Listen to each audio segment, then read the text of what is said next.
128 players played in the online qualifiers. We narrowed it down to 8 players that played live here from the quarterfinals in Shanghai, China. Today, only 2 players remain, but only one can take home the lion's share of the $30,000 prize pool here at the EWS 2025 Global Invitational.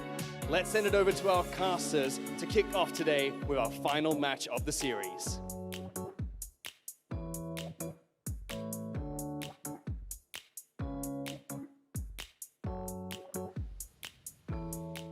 Yes, here we are, the EWS 2025 Global Invitationals Grand Finals. I'm Scoundrel, joined by Vulcan, and mate, it's not your first day casting, it's your second, and we've got a banger match coming up. Keka versus Han, best of 5 Grand Finals, $15,000 on the line for first. It is a big deal today. Definitely, and a huge one. Like I said, in yesterday's matches, the 2 highlights were these 2 players. We had Keka kick it off with some really out-of-the-box thinking, running those full control comps, really carried by that O-ball with his stripping and also control, allowing him to enable the rest of his control characters. And then on the other side, we had Han. Now, we did hear Han have massive respect for Keka in his post-match interview, talking about how Keka was helping him with his teams and stuff like that. And we have also heard from Keka that he didn't really want to play against that other side Revelation players. So Keka just kind of, trying to tee it up so he got his proper matchup at the end, but both great players with great performances. Here's some of the highlights from yesterday. This is that rather annoying team comp that Keka brought to the table. Full control, quite easily dealt with Mugen. We always find it funny, Mugen clicked about 2 buttons in his battle.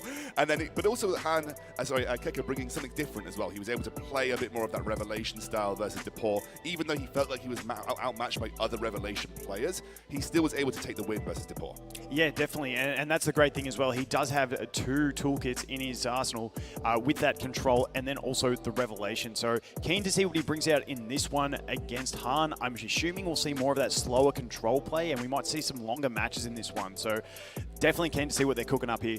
And Han, on the other side of the bracket, I think he was very impressive, and specifically using Huyan to his ultimate advantage. She really turned around these matches on her head. Yeah, I definitely think he's a fan favorite, because often when you think of these games, you think speed wins and that's about it. But he just showed you can use some good strategy and really come out with the win using out-of-the-box thinking once again. Yeah, and he was able to bring very good anti-revelation comps to the table. He kind of said, I'd prepared very specifically for Yongyo, and he got Yongyo, and he was so excited. I loved that about Han. He was so emotional and so excited. I mean, on the other side of the coin, Keka was very calm, very kind of collected, but Han showed his emotions coming through, and he just said, hey, I'm really just happy to get to the finals as well.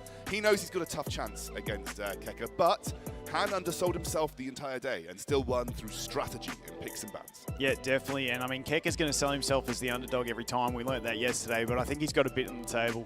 Yeah, and we'll have a look.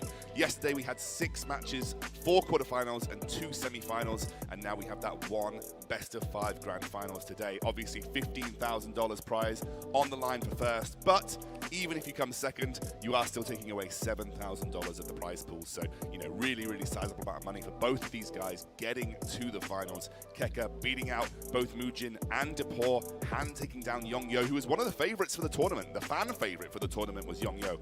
And yeah, he was able to get very easily into dealing with Keka. And that will be our first match of the day. After that is a legendary challenge. Now, I don't even know what the legendary challenge is. So you guys are probably going to be as surprised as I am when we see that pop up on screen. And at the very end of the day, we are going to have our Team Nico Nana versus Team Doki Doki, our influencer show match. Gacha Smack, Mr. Poke, YDCB, Limalu, Seishizo, and Jamesmer. They're all going up head-to-head in a special rules match for all the biscuits. They're going to take them home, and then obviously you guys are potentially going to get some rewards out of it too. Yeah, we were looking at some of the rules before in that one. It does look like a bit of fun that is going to come in that one. Hopefully some good entertainment for the viewers at home. Yeah, I mean, we have to turn our eyes now, though, to that grand final, that best of 5 that we have on the table, Keka versus Han. Vulcan, what are we expecting as the players get ready? What do you think we're going to be looking at? Was chatting to Han at breakfast this morning. He doesn't think he has what it takes, but I feel like that is just the humbleness coming out in him. I still like Keka. He was my vote from the start, but we'll have to see. Yeah, Keka is the fan favorite, and Keka was the host's favorite as well. But speaking of those 2 players, they are ready. Our grand final is ready. Going to throw it over to Matt on the stage to introduce them.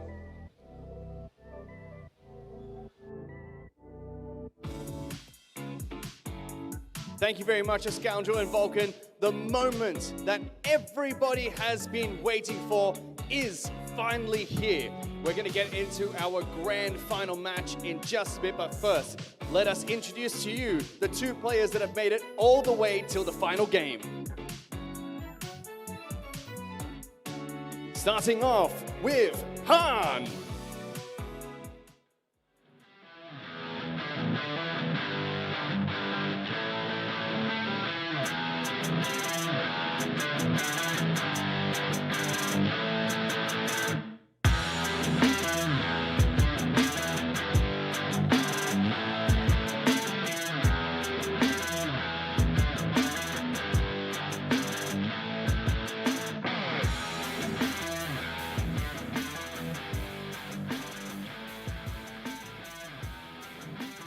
And his opponent has not dropped a single game in this tournament so far, Keka.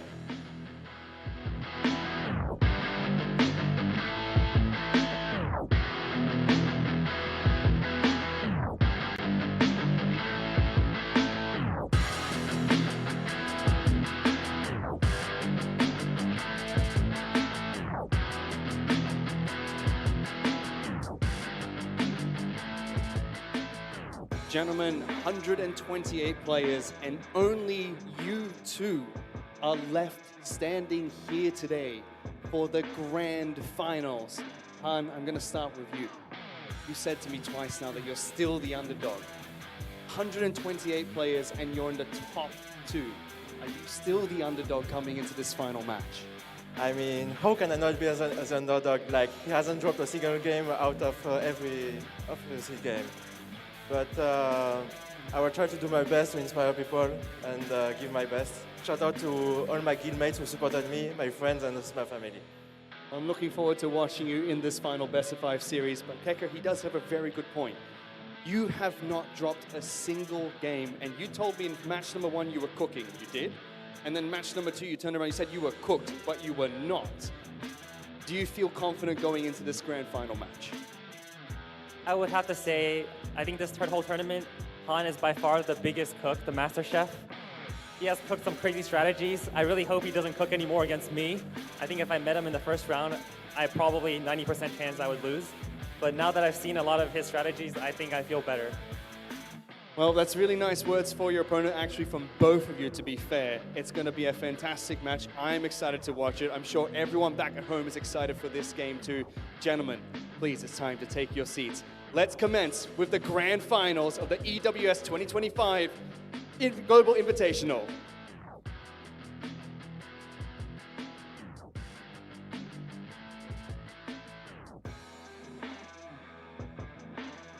Welcome, everybody, back to the casting desk. I'm Scoundrel, joined by Vulcan. We are jumping into this grand final now. Players have taken their seats. They're getting ready to go. And yeah, I mean, it's interesting. I don't know what's going to be brought to the table here. We're going in completely blind. Completely blind, and you know, we have seen that Keka, it feels like he wants to play that controlled style of game, but we know Han has those control units to steal from him, but Keka also has those really fast supports, that Doki, that Tsukiyomi, that Lily, so definitely keen to see how Han tries to deal with what Keka has on the table. Yeah, and we know that Keka brought 2 distinct strategies to this competition. He brought heavy control, which he used to win his first quarterfinal, and then in the semi-final, he brought out his revelation comps. So we know he's got revelation comps. You knew from qualifying, he had very strong revelation comps to work with. So we knew that he had this kind of stuff to work with. Han, on the other hand, had anti-revelation is basically how he phrased his kind of strategy coming into this. He specifically prepped for Yongyo. He sort of specifically said, I'm building to beat Yongyo. And he kind of did that, obviously, in the quarterfinals. Very strong dealing with Yongyo. And then came into the second matchup and also managed to make that happen. So kind of excited to see how he comes into this one. Yeah, definitely. And on the screen at the moment, you can see we do have a new code as well, EWS 2025. Make sure you go ahead and exchange that in in-game. I'll have to do that in the next little break that we have. And you absolutely should, because it's worth 10 pulls. That's right, 10 free pulls using that code. So make sure you redeem it ASAP. Get yourself one of the Animus that you haven't got. I hope you're lucky. I hope you get an SSR from your pull. That would be amazing. And I'm also going to go and redeem it, but I'm actually not using my pulls. I'm saving them for the next banner. Definitely where I'm at too. Hopefully we get a juicy LD one in the future as well that I can pull for. I've been saving those ones on top of the standard ones. So yeah. once again, I am just definitely getting excited for this grand final. Like I said, I feel like these two are the two showmen that we've had along the way. They've given us the best matches that we've had along the whole tournament. And I mean, Han with his play, like I said, it was my play of the day yesterday, was him with that Hou-Yan, and I am looking forward to see if we can get some more of those plays. I feel like he's going to try and force Keka into that Revelation play so that it's more suited for him, so we'll have to wait and see. Yeah, the Hou-Yan was really what brought it to the table for him, and actually I think like there are not many pickups that can deal with Hou-Yan, but obviously if you've got good, good buff strip, you can deal with her. Messiah is a really good Revelation play for anti-Hou-Yan picks, obviously because he can ignore passives, so it depends on how this draft goes, whether Hou-Yan will be seen. But we know that Keka has got a good Messiah. He's got the things like the Holden, the Heinrich as well. So yeah, we're going to be jumping into this draft now, ladies and gentlemen. We'll see what the pre-bans are. We do know that Han said he felt like he had to ban Doki Doki. So that's kind of where he sort of felt like he was at. He doesn't have Doki Doki, at least doesn't have her built well enough for this tournament. Yeah. And so we know that there's a very fast Doki Doki on the side of Keka. So he kind of said, I feel like I have to ban Doki Doki. Yeah, it definitely makes sense. If you don't have a unit, and it's a strong unit, and we know that is super fast for Keka, so it's just the safe pre-ban for him going into every match here. It's one of those unfortunate ones, because if he had a Doki Doki, he'd probably have her built in some sort of sense, and then be able to counterpick it. But, you know, it's going to probably end up having to be his safe pre-ban as we move forward into this one.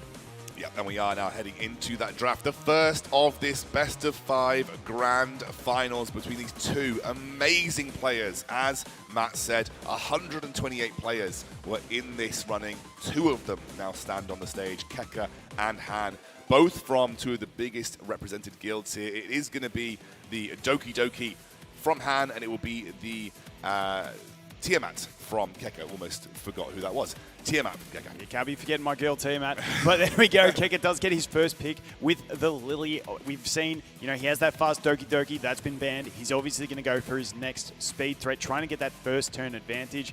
And he does pick up that Lily. And then we move back to Han. And so this is where Han is trying to force Keka into playing that Revelation type play with picking the Mio and the Obol, two units that were heavily relied upon by Keka in those early matches when he was playing that control-based game.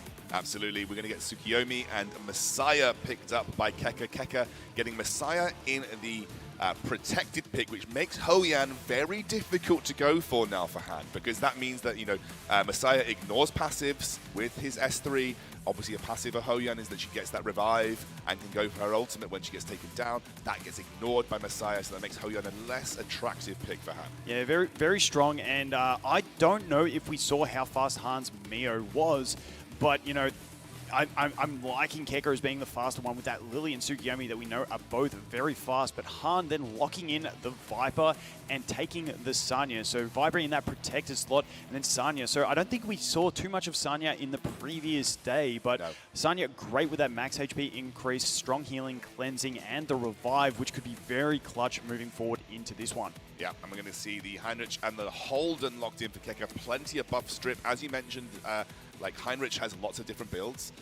We heard you talk about it like yesterday, and I think like Heinrich specifically could be Revelation here for Keka. Yeah, I believe Keka was on a Revelation Heinrich, so he's got some big damage. We do know that Han does have that Ling Lo on Lighthouse with the immunity, which could be an option for him, but he does also have that Hou-Yan, but the problem with the Hou-Yan is that Messiah in the protected pick. If he thinks he has something to deal with that, maybe he does bring the Hou-Yan in there. So he's got the sustain, he's got the Viper for a bit of protection. He does have a bunch of control on his team, but I just think is it going to be too fast from the Keka for him to be able to deal with? Yeah, it's interesting. I mean, he had a lot of options. Hou-Yan comes through. There's plenty of buff strip on Keka's side. You can't ban it all. And then you obviously have the passive ignore from Messiah. So it doesn't feel like the most... So the Lily is super fast going into this one as well. And the Heinrich outspeeding as well. And also, like, everyone's super fast in this one. So boosting, and it is the Revelation, so we're going to see some damage here on this one. Goes for the skill 3. Let's have a look how much damage it does. Good damage strips the buffs, and it's just not looking good because we do have the buff block on that Ho-Yen as well, which is not great for her. Plus being so low, we're going to get the cleave straight away with this one.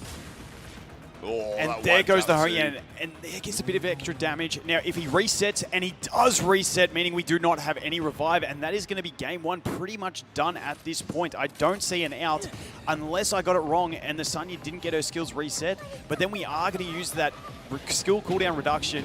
We have the heal blocks as well on the skill 2 from Heinrich that are going to come out, and I think it's just going to be too much. There's plenty of debuffs on there, and, you know, trying to cleanse, you're not going to do it, and then we're going to go ahead and get the kill. There we go. It was a very easy pull there for Keka. I don't actually think Han took a turn as well. The turn control from Lily just too strong. But as you saw, Keka's just got some very fast characters on this. And actually, as you said, you can't ban them all. And I do think that Doki Doki ban is going to somewhat hamper Han in this match. I mean, Keka's just got too many threats that you can't ban them all.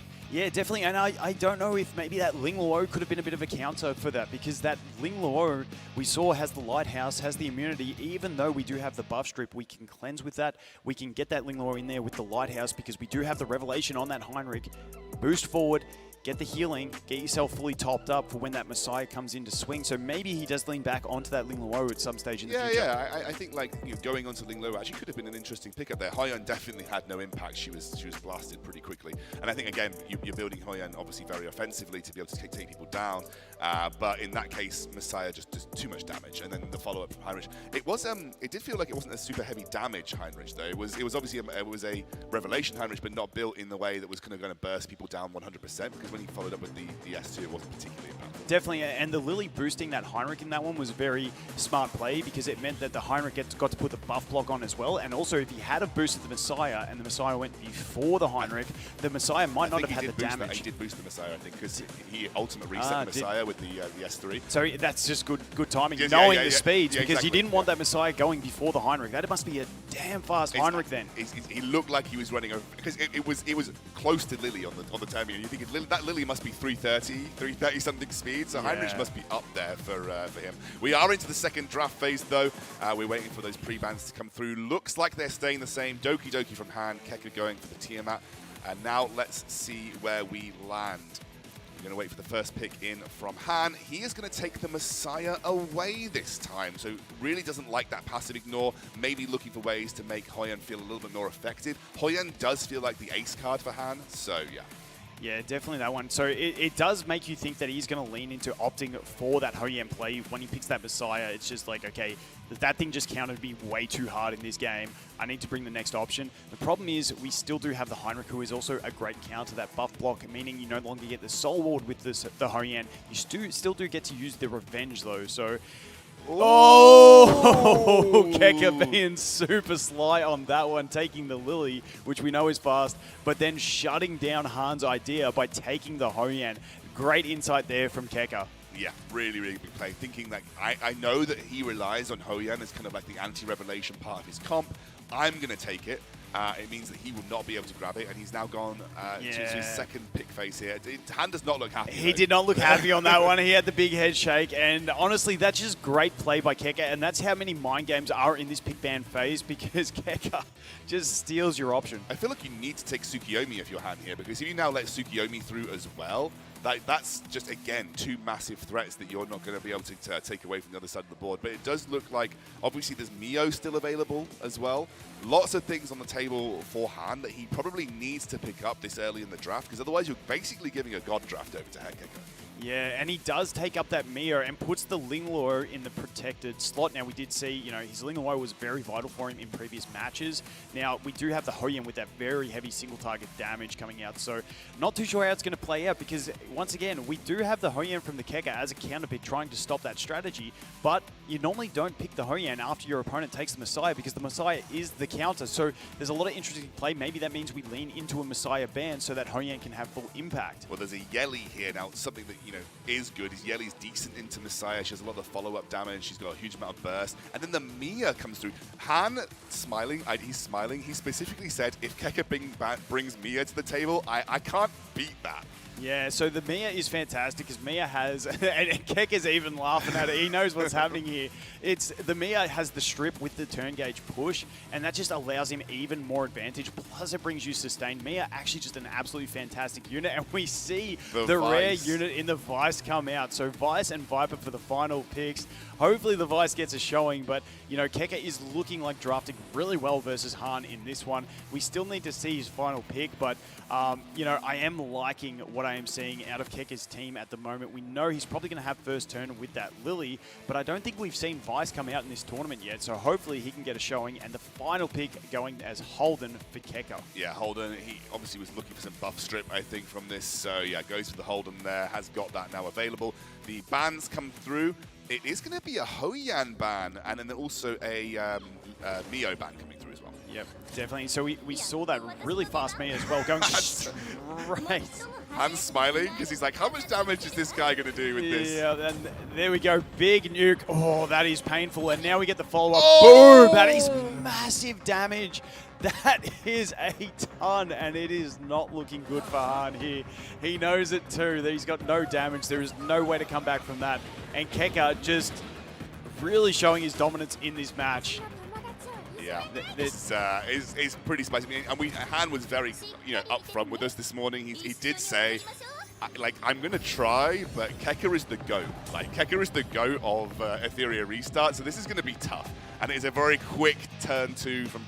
I mean, this is what you expect to see from very high-tier Revelation players. If they've got the source, they win very quickly. Yeah, and I think the big thing we're seeing here is not only just the strength of being fast and having Revelation, because we saw two opponents for Han yesterday that were very fast and had Revelation. This is someone who's had a whole night to analyze what Han did yesterday and figure out how to counter it. And I think Keka, just that Hoyan pick was just showing how he is really good at seeing what the opponent's thinking. I will say, if you're tuning in and watching this and thinking, is this how the whole tournament went? No. This is actually the opposite of how the whole tournament went. These are probably the quickest games that we've seen the whole way through. Yesterday we had 5-minute long control games. We had plenty of counterplay in the draft phase. There was so many good games as well in the quarterfinals. So if you haven't watched yesterday, I absolutely would recommend that you go and watch yesterday's broadcast and check out all of the games that we had there, because there were so many cool strategies. It's sometimes, there is a bit of a situation where you're just rock, paper, scissoring a little bit in terms of what you can bring to the table, and Keka just has the sort of the edge in most of the times. Yeah, Keka just not wanting to have a good spectacle here. He's stealing that Hoyan, stopping the plays that we see, could really counter him, and he's just playing it perfectly, to be honest. And unfortunately for the audience, it means we are getting some really fast games through this one. So hopefully we can get something juicy in this next round, and hopefully Han can come back. Listen, I know I voted for Keka as the winner, but I really want to see Han get this game and keep it stretching on a bit longer. Yeah, Han did so well in his pick and ban phases to get to this stage of the game. He's actually switching things up with the Messiah ban here. Now, this might mean that obviously he's telegraphing that he really, really wants Hoyan. He really feels like it's a very important part of his draft. And if he can't get it, then he's going to be in a bit of a rough spot. But he's going to deny the Lily. So denying the Lily this time away from Keka. Let's see how Keka responds. Yeah, I would anticipate Keka not picking up that Doki Doki straight away because he knows it's not a threat. It's not available. Yeah. So he can leave that for his last pick, which is a massive threat for him. So I'm not sure who he's going to pick for his first two, which we'll have to wait and see if he does counter-pick the Hoyan. Yeah. So unfortunately, that is not going to look too great for Han. Also taking that Yelly, just going for all the damage at the start here. So very strong plays. I just don't know what Han is going to pick up next to really deal with this. Is he going to go control? Is he going to try and take some extra damage? We know he is more control-based, but to wait and see these next two picks. But that Hoyan play is so dirty from Keka. Just sees exactly what he's trying to do and says, I ain't going to allow that one. So it's going to be Kazuyo and Obol. So again, you mentioned control heavy. That is where Han is moving. The great thing about Lily is she's flexible in these comps. You don't need to just buff a damage dealer. Lily's really great at getting your control moving. You can get Obol to move first, you can get Kazuyo to move first, and if they can use their ultimate and land a full spread of CC, then obviously in a pretty good spot. Yeah, very fantastic. So, I mean, I always think back to how pivotal it was having that Ling Luo with the Lighthouse. Maybe we see that coming out a little bit later to counter that big Yelly damage, because that Yelly damage was huge, but will it be enough? Because the Yelly just hits so damn hard, she deletes the whole field. And then there's Doki Doki and Tsukiyomi. So, I mean, some really tough things, and Doki Doki's protected as well. So if you don't want the Hoyan to be there, you've got to ban Tsukiyomi, but then Tsukiyomi is insanely powerful as well. And so that puts the ban phase into a bit of a tough spot for Han. Yeah. I will say that we had the Ling Luo last round as well, and Yelly still one-shot her, basically. Yeah, it's just too much damage. Yeah. Had the follow-up onto it, knew it was coming, and then there's just the damage. And that is, I just think Keka's Yelly is so well built. Do you go ahead and ban the Yelly and deal with the other two? We've got to see what the last pick is, obviously. I like the idea of banning the Yelly because that meant you kind of rely on Hoyan, and Hoyan's not a cleaver, right? So she can't cleave the entire team down. Obviously, we expect her to be really well built on Keka's side, but if you're in this situation, maybe you do just say, yeah, all right, ban Yelly. Like, ban the Yelly, because we have so much control over on Han's team. We have the Mega, we have the Obol, we have the Kaz, which means we can avoid some of that damage and the revenges from the Hoyan. So maybe that is the play he goes for. Does bring in the Veronica as well, which we know for turn 2 players is fantastic. Getting the cut in, we got the Soul Ward, we can steal some buffs as well along the way. And Mia comes out for Keka. I actually think I would ban the Yelly in this situation.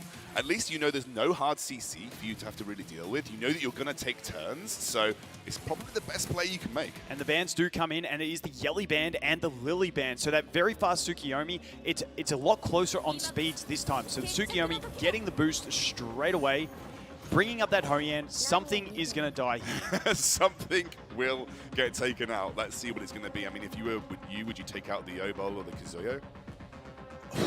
I honestly don't know. It's a really tough one. He goes for the Veronica and does not get the damage. That is really lucky for the Veronica, because it does also boost her. So now she is going to be able to put that Soul Ward up as well, but it's not as big of a threat. So honestly, this game looking a lot better for Han at this stage. He does have the ability to go in and start looking to cycle some control. The one issue for him is he really needs to strip that Doki, because it has immunity. And if Doki gets to use her skill 3, she will have her buff, which means she's going to be cleansing her whole team at the start of their turns, which is a massive issue. Stripped. And he does strip it, and he does steal all of those buffs. Now, the unfortunate thing is the speeds here, because the Doki is going to move next as well, which means we are going to have so many cleanses to deal with. But we do have a lot of debuffs to apply. We have the poisons, we have the stuns, we have the freeze, we have the heal block, and we also have the attack break and sleep. So we have a lot to apply that's going to be hard to remove. The most competitive game so far of this finals, and things starting to shape up quite nicely. Let's see where Han moves with this Obol. He is going to use the skill 2 for the strip. Definitely using the strip to get those extra dots on there. More stuff to have to worry about trying to dispel with Doki's passive. So wouldn't be surprised. Do we go for the freeze here? We do go for the freeze and the heal block. Unfortunately, not landing on the Doki there. We get the attack break now and the sleeps, and we're just stacking up those debuffs. You can see the Doki cleanse did not actually work to get the freeze off or the sleeps off. So that was actually a really nice play there. We've got the ultimate, and we're going to get it to see if the stuns come through. They land on 3, so Tsukiyomi's still available. And it's actually looking really decent. We do want to get rid of that Hoyan while she has the stun on her. So we'll have to see if we go ahead and poke into her, try and get that last little bit of damage out on this one. Otherwise, we are going to have the heal coming out from the Mia. So we'll have to see what he chooses here. Mia's currently stunned just for the time being. Oh, she is too. Yeah, not to worry just yet. He's going to try and... He slumbers the Tsukiyomi, so make sure that most... Oh, the cleanse comes in. The cleanse does big. come in from the Doki Doki, and it gets the heals up. That's the issue that we have there. Okay, we can take away turn meter here, so we can maybe try and get Obol ahead, but I don't think he's got his stun up because he used the Codex on his skill 2. Oh, he does cut up though, but it's not going to be enough. We're going to put that dot over onto the Hoyan. It's not going to be quite enough. We do have the boost available for us as well. Veronica coming in next. We are going to move up. There she goes, the cleanse coming out once again. That Doki Doki is such a threat in these longer games, especially against control comps. She just kind of shuts down what they're trying to do. It's big stuff, but he hasn't got the ultimate available, so he's just got his S1. Not going to do a huge amount of damage just yet because we haven't stacked up any of the passives, so that attack boost not coming through just yet for Hoyan. And even though we've had those heals, they're still looking pretty decently low. That Hoyan is not very healthy at this stage. We do have the skill 3 available once again to go ahead and steal and spread. Honestly, the survival that has been coming through from Han has been really good. Those shields have really helped him survive, and he's actually staying super healthy into the game without any healers on his team. So definitely having to think through, and this is like the most strategic match we've had so far. As you can see, he's got 6 seconds on the clock, and he still hasn't decided what he wants to do on this last one. Who is he targeting? I think he just goes for the steal, as you can see. Yep, onto the Hou-Yan, getting her really low, goes for the basic, and It's gets... so close. I didn't, so she's not asleep either. Unfortunately, missing that. We really need to hit this. If we attack the Hou-Yan, we need a freeze, and we do get the freeze. We do get the freeze. That is so good on the basic attack. That was a risk there, but he took it, and it managed to come through. For those of you that don't know, Mio has got a very low percentage chance to get a freeze on her S1. It's not a consistent thing at all, so it was a big risk. The Opal has the skill too as well to convert that buff into a dot as well. Oh, this is big. This is really big. And there goes the Hou-Yan. Han coming back big in game 3 here. And there's the recede. Well done. Concedes it out. Han gets a game back. Honestly, I was not expecting that. I was really thinking that Keka was dominant from the start, but he switches up that ban strategy for the Messiah. You can see he's talking to him over. These guys are good friends, and they were joking back and forth, but that was incredibly well played. What a game. And super respectful from Keka there, not to drag it out the whole time without any damage. He knew that it was done after that, and really well played by Han. Great work adjusting. We saw those first 2 matches. I thought it was going to be a clean sweep done quick, and we weren't going to get any excitement. But there we go, Han coming in with a really great match. I am so glad that you guys got to see that on stream, because it just shows you that this is how competitive Etheria can look like. You know, it's not just the case of my revelation user goes real fast and blows up your entire team. There's a lot of this really awesome strategy that comes into the pick and ban phase, and it obviously took a couple of turns for Han to think about how he wanted to adapt, but this is what Han was so good at in the quarterfinals and semifinals, just making these strategic adjustments to see if he can come out on top, especially in the semis where he did lose a game. And the big thing that he did there was that Yelly ban, because the Yelly was way too much of a threat to deal with, and putting him so that Keka only had the 1 single target damage dealer, and you know, I've got so much control that can counter this character, and I just have to focus in on this one strategy, and if I get that one character down, I win the game. We see the pre-bans come through. It looks like Han has now finally figured out that the Doki, even though a threat, not as much as having to deal with the Messiah. And it looks like Lily going to be immediately taken away by Keka here. Feels like a pretty important pick for both sides, if I'm honest with you.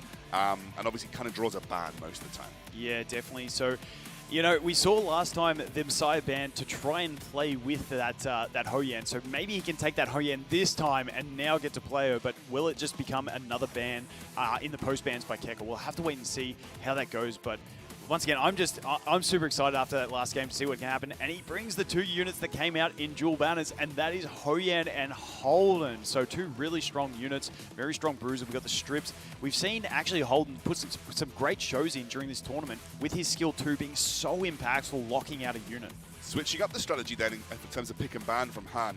And now we're going to have to see how Keka looks to respond. He is safe picking the Yelly, so basically making sure that that's not a ban option for Han. You kind of felt like that might be the case from Keka, having left it exposed last time round, and it being such a big part of his win strategy previously, and also going to run with the Doki Doki and the Lily. So tough ban phase here for Han. Yeah, definitely, and that lock-in of the Yelly with 2 incredibly fast units makes me think no matter what Han picks next, I feel like that Hou-Yan is on the chopping block for the bans, and that's a really good situation for Keka to be in. So we'll have to wait and see, but that Hou-Yan is a great counter for that Yelly being able to go ahead and revenge. But, you know, we're looking a bit tough on this one. We do put Mio into the protector slot. We've got Kaz there as well. So now we're going full on into that control type comp. He's probably going to want to pick up some sustain, maybe that Veronica again to try and cut in between. But we saw how much raw damage that Yelly has from Keka. It is built incredibly. And we are going to see the final 2 picks coming in from Keka here. He has got a couple of options. You could deny some healing. Obviously, we've generally seen Han default back to a couple of the sustain picks, like the Ling Luo or the Sanya. So Keka's got some options on the table. Let's see. We've seen that Heinrich come out as well. Yeah, Maybe we've got something like that. He's got plenty of options that he can choose from, and he does lock in the Ling Luo. And I think this is the first time we are seeing a Rosa in the tournament. Very strong revelation damage dealer as well. So that's rounding out his picks. He does have the sustain as well as a heap of damage to go ahead and deal with, and those 2 really fast units. And the final one coming out from Han is going to be the Valerian. He saw the damage from that Yelly, knows he can't ban it, so so he needs to stop his whole team dying straight away. The issue with the small issue with Valerian is that Yeli kind of counters it because she's got the follow-up attack. So like even if you protect death from the ultimate, we'll have to see. Anyway, we have got the bans coming through. It was Hoyan and the Rosa getting banned. Yeah, so the no Hoyan is going to be very difficult to deal with in this one. His whole team is going to go before Han by the looks of this one. We've got the Ling Luo. Doesn't really need the immunity because everyone else is going to rinse through. Maybe uses skill 2 to extend the immunity on Doki, something like that. But yeah, your whole team's faster, so you're in a pretty good position on this one. Does opt for that skill 2 just to extend that. There wasn't too many other options he needed to do. Lily gets to move again, since we haven't even seen the Yeli get the option to move just yet. Going to use the follow-up attack. That's already taking Holden down super low. Big damage from a basic, and now we have the revelation. You can see Hans smiling. Yeah, Han's not liking this. It's not looking great. It's just a matter of who he targets, but there is going to be at least 2 dead units, possibly 3 at the end of this attack. Oh, we just survived through that. The 2 lighthouses do manage to proc. We get the revenge. I thought we were going to see 2 dead. We only saw 1. The Mio does get a chance, but the problem is that Doki has already got her buffs, and you know we're not going to be able to out-control here, and we don't have a ton of damage.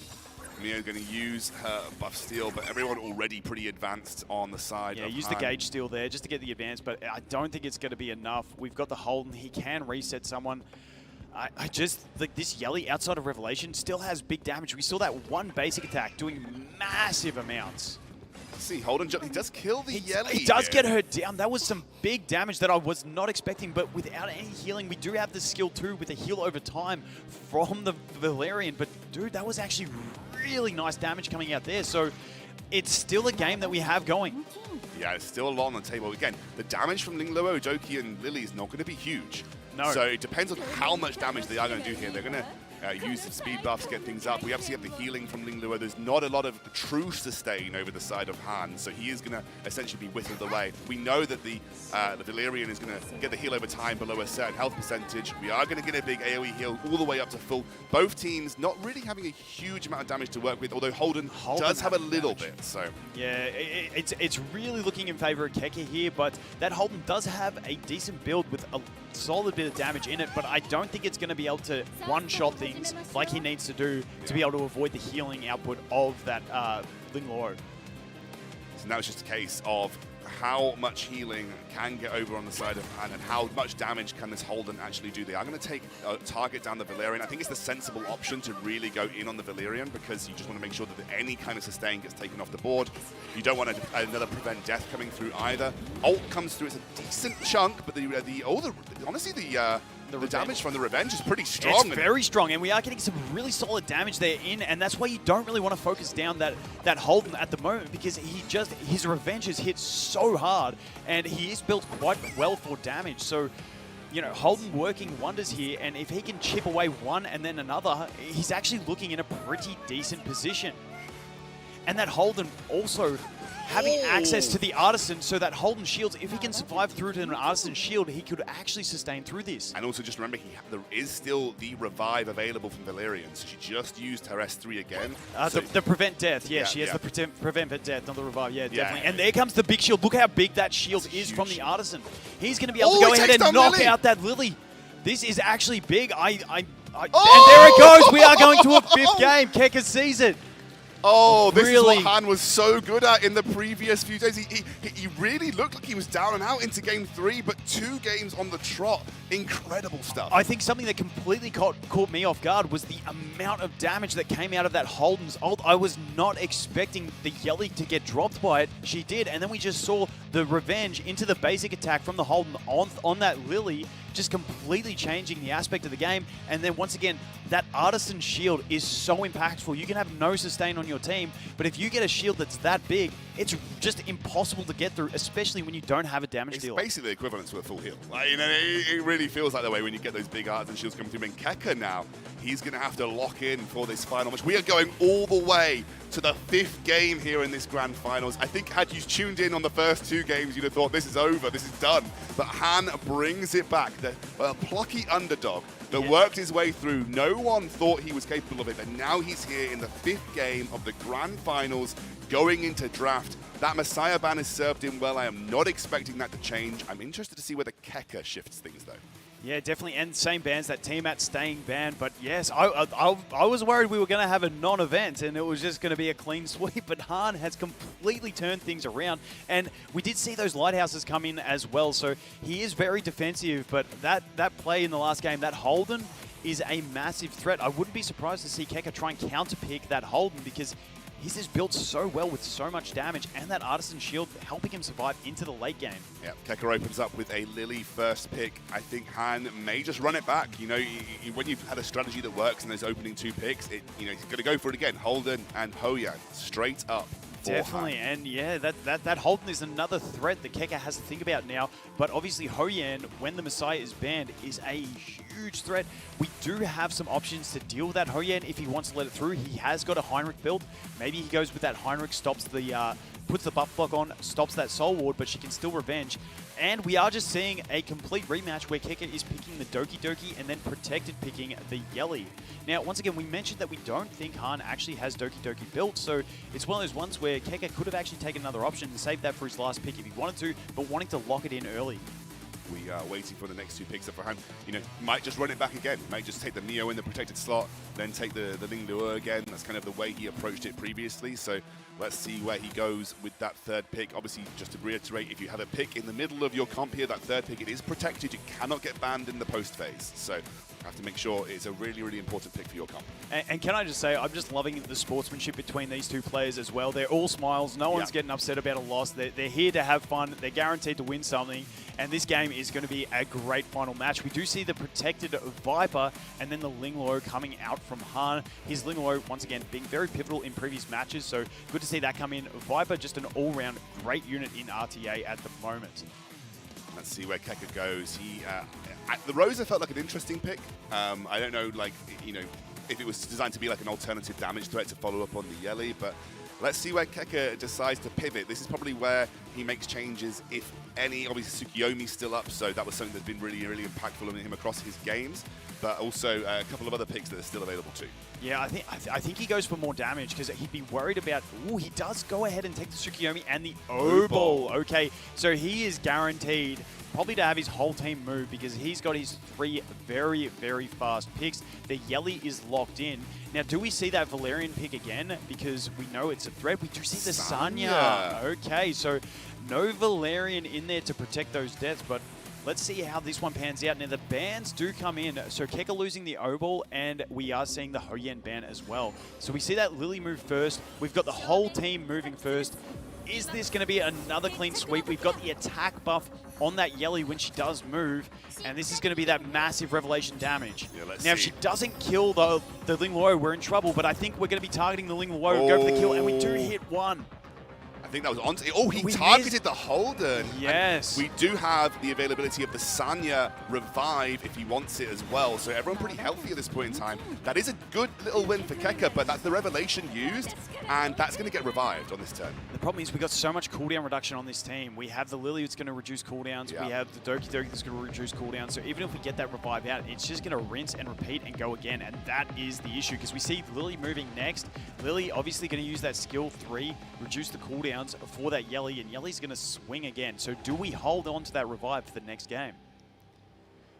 Having to think about this one. Not sure what he wants to do. Does go for the skill 2. Is he reviving or he's putting on the Sanya, trying to increase that max HP, survive better into this next attack, which we know is going to be coming in this one. We do see the CD increase on the Sanya as well, so it's going to be a long time before that revive can come out. We have the Revelation proccing again. Now this is the point that we have to see what happens. Now probably going to be going on to the Ling Luo with the follow-up. Oh, that's huge! And was targeting the Ling Luo with the follow-up, so that Ling Luo down, but I think this is what Han was planning for with that skill 3 on Sanya herself. Now he just wants to cycle through, hopefully get back around to that revive, but I think with the cooldown reduction that we have on the Doki Doki, it's not going to be enough.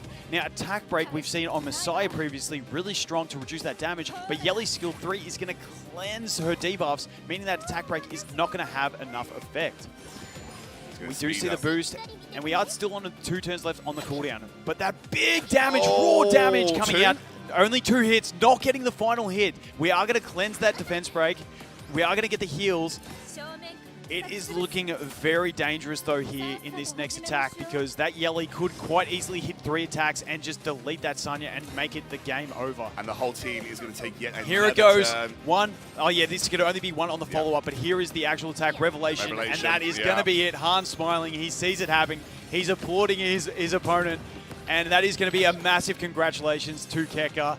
Just surviving with that Amber. He's dragging the game out with that Amber, but that is game over, and that is going to be it to Keka. He's going to let him play through it and actually take the win. How many can we hit? That's 2. That's 3. That's 4. And Oh. unfortunately into that Amber, which is not going to give him any damage. Han making him work for this final kill as well I until don't the think Viper you can takes see the just kill. yet. Anyway, it looks like it goes down. It is going to be Keka. And he's won. Keka's won the entire grand final. He doesn't even, he's chilling. And Keka in his standard aura, just staying calm, not even worrying about it. We can't even get a smile out of the man, can we? There we go. Well done, Keka. And well done, Han. Those first 2 matches were so dominant by Keka, but coming back with a Han was fantastic, going in all the way into game 5. I was amazing. almost questioning myself. I was crazy. He looks so chill, but it does look like Matt's ready on stage to chat to our winner. We're going to hand it over to them. Congratulations, Keka. Congratulations, Keka. You are the EWS 2025 World Champion. Please come and join me on the stage. And everyone, please give a round of applause for Keka, your World Champion.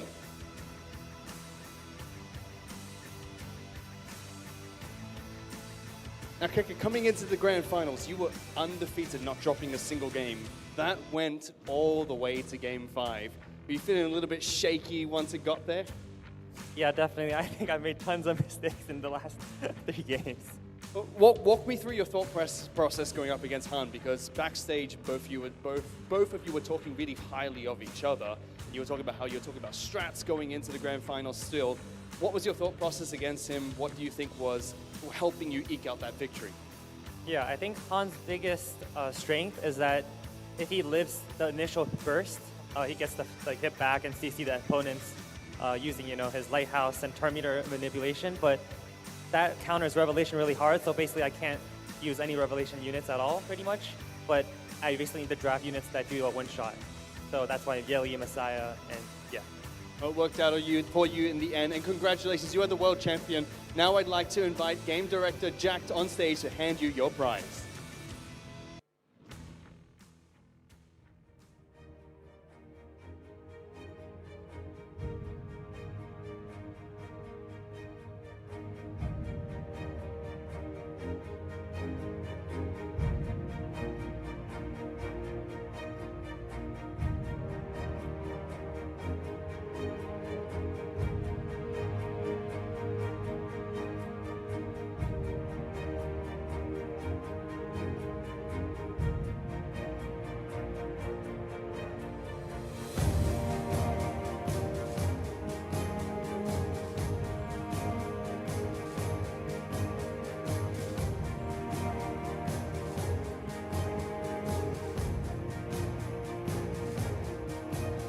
Thank you very much, Game Director Jack. Keka, $15,000. How are you feeling right now? Is this heaven? You went the distance. You are the world champion. 128 players. Some people said you were favorite coming into it. It looked like into the grand finals. I mean, were you at all nervous throughout that entire series? Because it felt like you had a lock and everything. Did go to game 5, but were you nervous at all? Yeah, I think coming into this game, I was the most prepared out of all my games here at this offline event. So it's because I had, the most information from the quarterfinals, semifinals, looking at VODs and looking at his picks, knowing his speed, his sets. Yeah, coming into this, I felt the most comfortable, but I think I was too comfortable, and that's why I started making a lot of mistakes. Well, now that you have $15,000, what are you going to do with the money? Haven't thought about it much. I'll probably just invest it for now. Wait, hang on.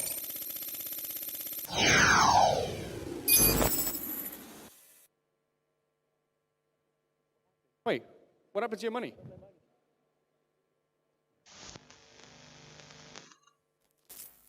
听说你刚拿了 EWS 冠军啊！我特别好奇现任冠军到底几斤几两，咱们来较量一下呗。奖金我先给你没收了，等你赢得了我的认可后，我再还给你。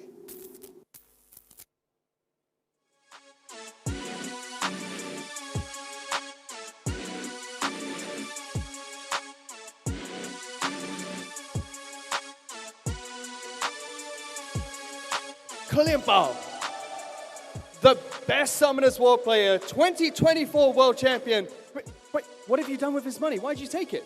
I just have a chance to play with our champion. So, hang on, he wants to play against you. Do you have anything to say about that? I have to kick his ass then. Are you sure you can beat the champion? Actually, I'm not sure, but I'll be trying. Okay, well, to be fair, you are the champion. I'm going to give you the final say. Anything else you want to say besides you want to kick his ass? Let's have fun. All right, gentlemen, please take your seats. We have one more legendary challenge coming up. Let's get into the game.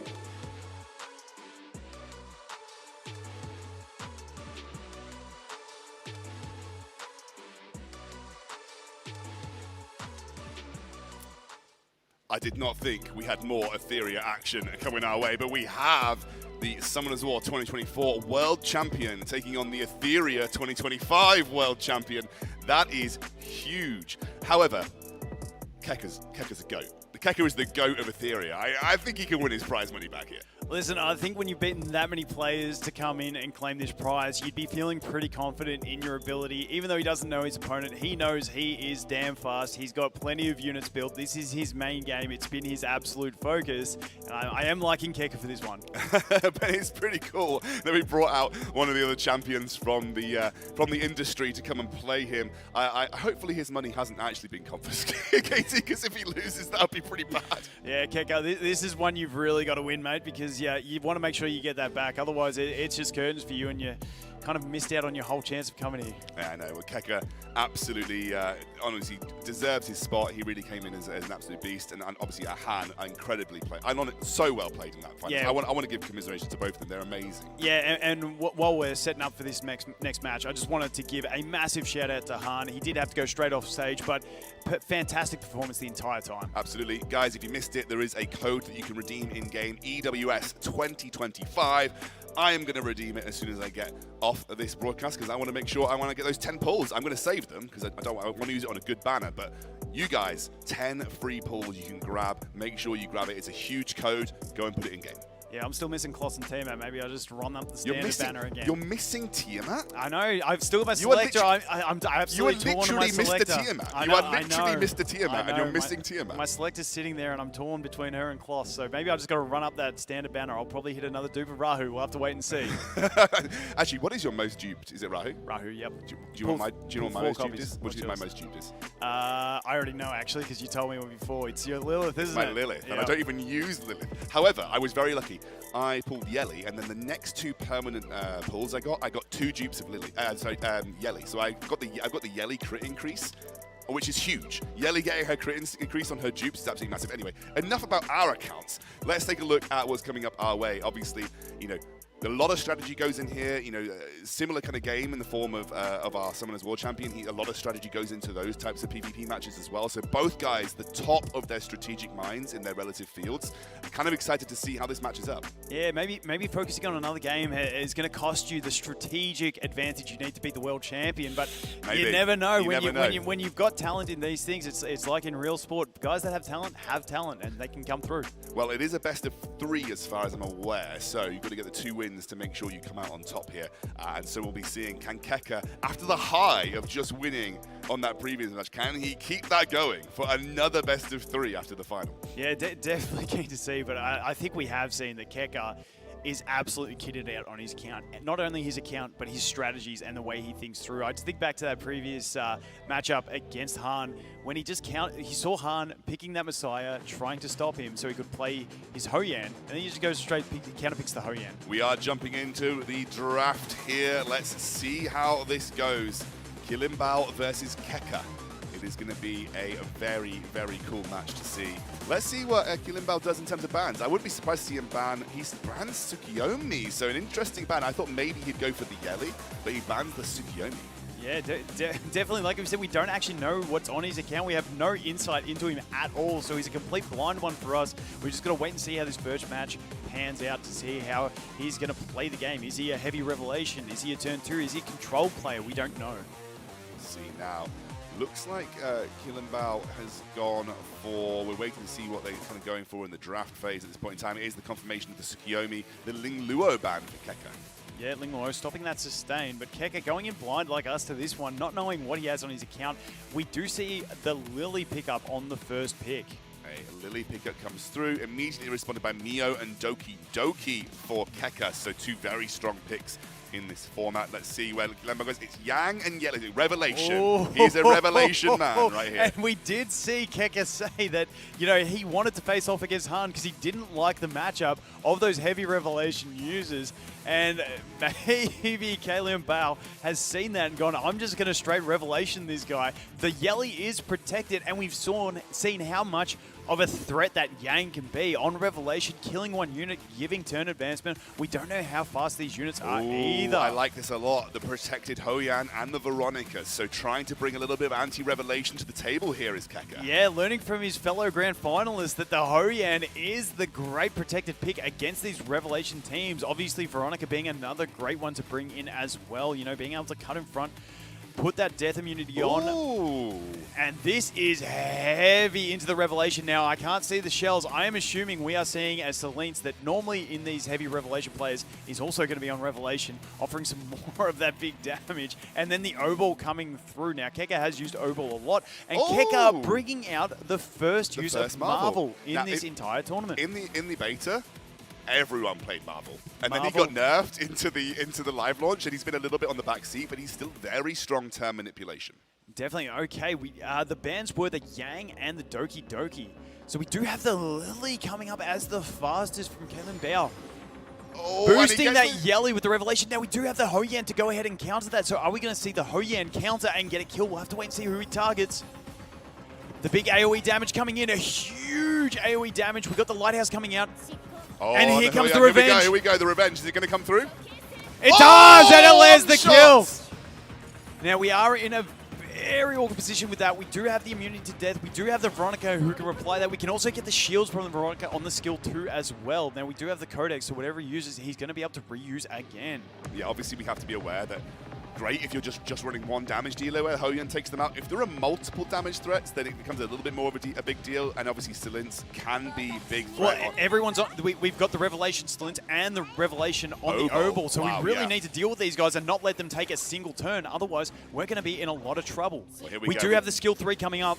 Who are we going for? Who are we going for? It's going for the O-Ball, meaning the Stalins is about to use a Revelation attack. Now, are we going to live through this? That is the thing. It's going to be a lot of damage. It is Revelation at the end of the day. Oh, it is! Oh, that's insane! And there he goes. Keka, not a great start. Looking like he could be losing his prize money in this one. Hopefully Kalimbao's feeling generous and says, hey, you brought a good game to the table. I'll still give you your prize money. But Kalimbao wins the first matchup here. Massive revelation picks as well. I mean, just huge damage output there. And Keka's now going to cook something up for the second game. Yeah, I have to think Keka went for that O-Ball. I can't remember where the turn gauge was at, but I do think the Selene was next in the turn gauge. Maybe if you went for the Selene, the O-Ball wouldn't have got the turn, but, you know, the Selene's managing to get that kill was absolutely clutch, because the O-Ball was the threat with the stuns on top of the damage and being an extra hit as well. So we jump into it. We do see, we have a little bit of advanced screening. We do see the pre-ban from Keka coming out on that Yang. Now that he knows that he is playing the Yang, he's like, I'm just going to ban that straight away from the start. Probably not having Yang built himself means that he wants to get rid of that as an option. And we know that for sort of big revelation players, Yang, with a very high speed Yang, is very, very, very difficult to deal with. 6 hits on revelation, advances your entire team's turn meter. It could be really difficult. So I like the pickup here. It means he won't have to ban Yang in the post-ban and opens up a slightly different draft. Also, given the fact that Keka actually gets to get the Lily first, so that was a very impactful pickup last time round. Going to deny the Lily away from Kilimbao. Yeah, definitely. That Lily was very fast as well in the last game. We do see the Mio counter pick and the RC77. We've seen RC77 a lot in this tournament. Someone that a lot of players may not know too much about, but because his work with Revelation, absolutely fantastic in RTA. It is a 4-turn cooldown on your skill 3, not so usable in PvE on Revelation, but once again, kind of like that Yang, they're just Revelation specialists in this current meta. Yeah, it's looking very similar. The way that Quién is playing is very similar to Yongyo. So similar kind of picks, similar kind of setups. So, you know, you kind of, that Yongyo was kind of like the poster child of Revelation gameplay coming into this this tournament. Yep, definitely. And we do see the protected pick Keka coming in with the Hoyan, also bringing that Veronica again. Honestly, Keka played really well into it last time. It was a very close one, and unfortunately losing out. So that Hoyan definitely being one that he has to rely upon a lot, I would think, in this one. Now, I'm curious to see, do we have a Messiah or something like that? We have the Heinrich, who is a great counter as well. Yep. We also have Celine's being able to cancel passive. So, you know, 2 counters to that Hoyan. It's a matter of turn order and how this pans out on what he can land first. You imagine that Lily's going to be a focus ban here, but you really don't want to let Mio go through as well. So we'll see what Keka decides to round his comp out with. He has obviously got his Doki Doki that he can bring to the table. Also, I think, no, Tsukiyomi's banned, so he hasn't got the Tsukiyomi available on the cards, but plenty of other options that he can go for. It is the Ling Luo and the Doki Doki here. Yeah, I don't know. Have we seen the Ling Luo much from Keka? I can't remember what kind of build it's on. Is it on the immunity? Is it on the Lighthouse? I'm not too sure. And the final pick coming in is the Messiah. So we have a field of counters to that Hoyan, which is very, very threatening for Keka. However, not much support. I mean, we're looking at basically 4 Revelation damage dealers, potentially, depending on where Heinrich is. We know that the RC-77, the Cylinders, and the Messiah are going to be Revelation damage dealers. And maybe we do see the bans come in, and it's the Messiah getting banned and also the Lily. So he's just having a look at the screen. Obviously, the Lily getting banned away. Mio, we're wondering I wonder how quick the Mio is. That's going to be the defining factor here, I think, is that how quickly Mio gets. She's straight away. Yeah, Mio moving first on this one, getting the RC-77 cutting in there. We are on full immunities by Keka, though. Here comes the damage that's going to roll out. Oh, that's a lot of damage. No kills landed, and the Heinrich moving now on Revelation, and that is looking like being a sweep if it's enough damage. Oh, that's the grim. Only one with the block debuffs landing as well, meaning that is going to be it for that game. I'm not sure if Keka had technical issues at the end there that we saw. We do get the passive proc. It is going to get a revive if it does land the kill, and it does not land the kill, unfortunately. Now, we do have this. We can land a kill on someone else. Now, does he go for that RC-77? Does he go for the Mio to stop that freeze coming out on the next turn and revive someone from his team? I don't know if any one unit on his team is going to clutch the win. You would hope for the Ling Luo so that you can heal yourself and reset from this point, but he does have that skill 3 that he's going to make a decision on. Who does he go for? He does go for the Mio, and it brings back the Veronica, and that is not going to be enough, I don't think, to clutch the win on this one. Going for the damage on the Veronica there. Okay, let's see where this one comes out, and he does drop it, and that is going to be where the game is going to be decided. Oh, Keka goes down in the show match. Maybe Quién's feeling generous, though. It was a pretty strong matchup in the first, really, really hard fought. I think he's kind enough to hand that prize money. Dude, from a massive high to an excruciating low, I don't know why he's smiling. He should be devastated. He has just lost his entire prize packet. Keka, what's happened, mate? I'm sure he's fine. Hey, do you know what?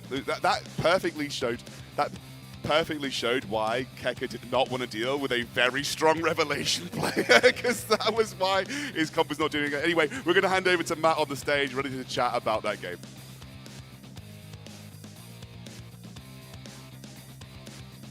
Thank you very much, Scoundrel and Vulcan. Gentlemen, please join me on the stage one last time after that legendary battle where we had Quién picking up the victory. Quién, 2 questions for you. 1, how do you feel, and will you give back his money? Feel good. I will give the money back and practice some more. Keka, come on. What happened there? You were doing so well this entire tournament, and then Quién, the best Summoners World player, came in and just, that wasn't very close right there. Yeah, I'm telling you, I'm not that fast. Are you happy at least he's giving you back your money? Yes, very happy. Oh, thank you very much, gentlemen, for the show match. But that's not all the games that we have here today. We still have more to come. Stick around, because right after this break, we're going to have a couple of influencers play in a show match right after this.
We've already crowned our world champion for EWS 2025 Global Invitational, and we saw absolute destruction from Bao in the legendary show match, but we're not done for today.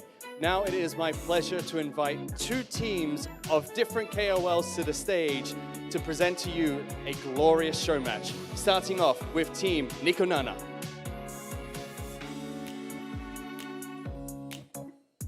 Sei Shizo.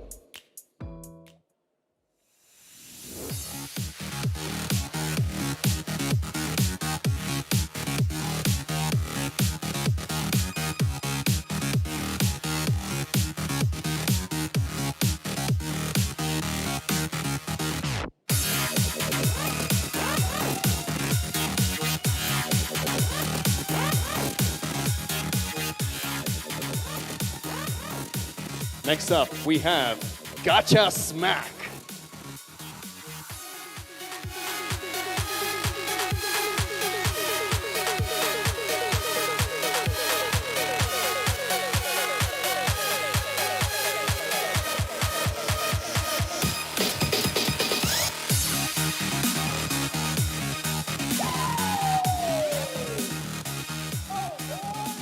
And last but not least, we have Jamesma.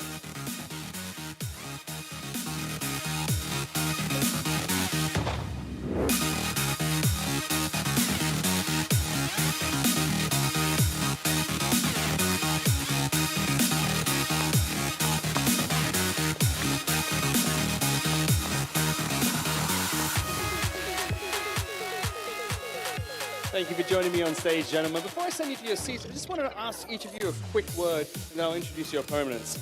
Starting with you, Seishizo, are you particularly fast? Maybe not in real life, but in game, you never know. That's good to hear. Smack, I knew you used to be a PT, but are you strong by any chance? Bam! You know what I'm saying, brother? Got a little gun show, man. Y'all want to get some tickets? Come on up here. Jamesma, my question for you.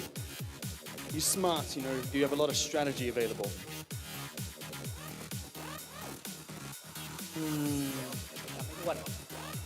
Uncountable. Fantastic. All right. Team Nikonana, please head to your seats while we grab your opponents up to the stage.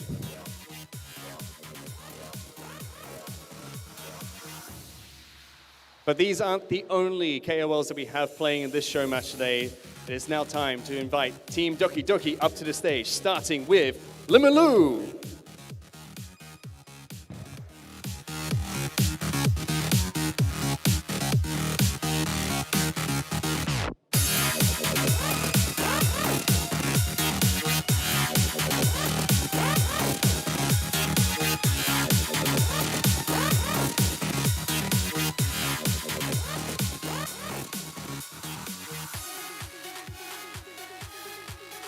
Next up, we have Mr. Pokey.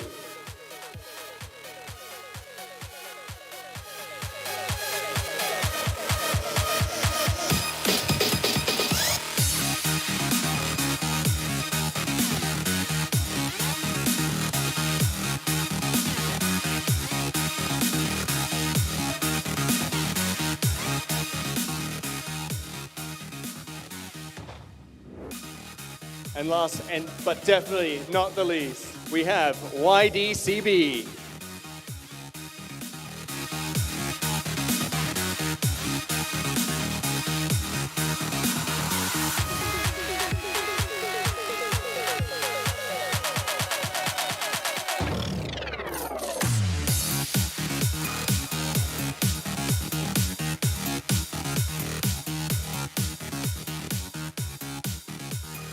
Thank you for joining me on the stage, gentlemen. Limilo, I wanted to start with you. Seishizo said that he's quite quick in game. Do you think you could be a bit faster? I have one word, is Seishizo making guide.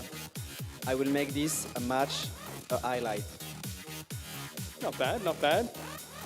Mr. Pokey, we talked to Smack. He gave us some tickets to his gun show. Do you think you could beat him in an arm wrestling match? Boom!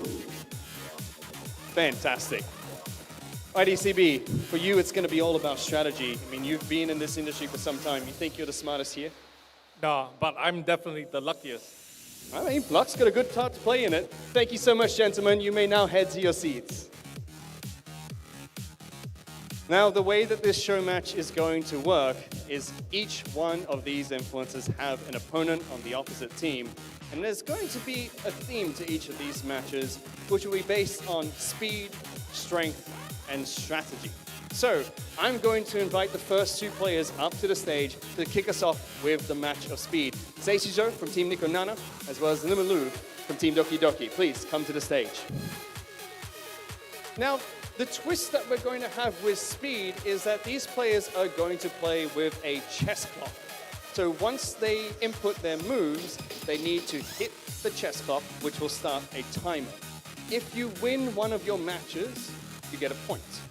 However, if you have more time on your chess clock after a match in comparison to your opponent, your team gets a ban going into the next game, including if you win the final match based on time, then you get a ban going into the strength round for your teammates.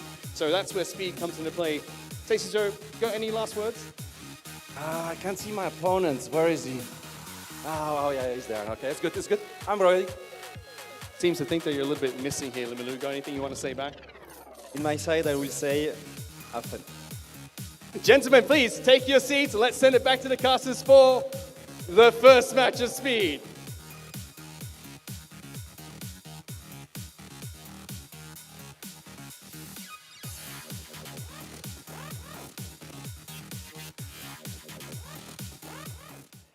Here we go. The hyperlinker matchup. We are looking forward to this. We've got speed, power, and strategy. We're kicking things off with speed. I was hoping Gacha Smack was going to do a backflip. He told me he was going to do a backflip. Gacha, there's no backflip. I wanted the backflip. Yeah, he loves a big talk, but he's let us down. Maybe we'll get it later on if he wins the match. If he wins the match, maybe we'll get the backflip. Right, heading into speed. That is where we're at right now. Obviously, each team has 3 matches to play on each category. Each time they get a win, they get a point. But obviously, there are the mini games for speed, power, and strategy, which are going to help them along the way. A little bit alluded to on the stage just there. It was a chess clock. After you've taken your turn, you hit the button, and that makes sure that the time goes down. This is the overall match rules. Like I just said, we've got 3 players on each team. You're going to win a point. The team with the most points at the end of the full 9-game series gets the win. Minigame, obviously, as we said, each of them are individual. The speed minigame, we're going to get the chess clock where you can tap it, and if you get the lowest time in terms of time taken during that match, you'll get an extra ban in the next game. On the final game of speed, you get a ban in the power phase. In the power match, you have to crank. You're going to crank a hand resistance thing, and you can actually get some extra points in that round as well. And in strategy, we've got some cards, which we'll talk about a little bit later on as well, which help with the bans. But here we go, speed. After each move, the player is going to press the button on the chess clock. At the end of the match, the player with the lowest time wins the minigame. And again, in that third match, you get a ban for the next game if you win. Yeah, it's definitely one of those ones, it's like you don't want to rush your picks, though, in favor of the chess clock. Maybe it's sometimes going to be better to really think out your picks and then just leave the chess clock and accept an extra ban. We're going to have to see. Hopefully we see some mistakes come out and the real stress of the chess clock coming out. I will say, Seishizo is, he was almost this close to getting here as a competitor.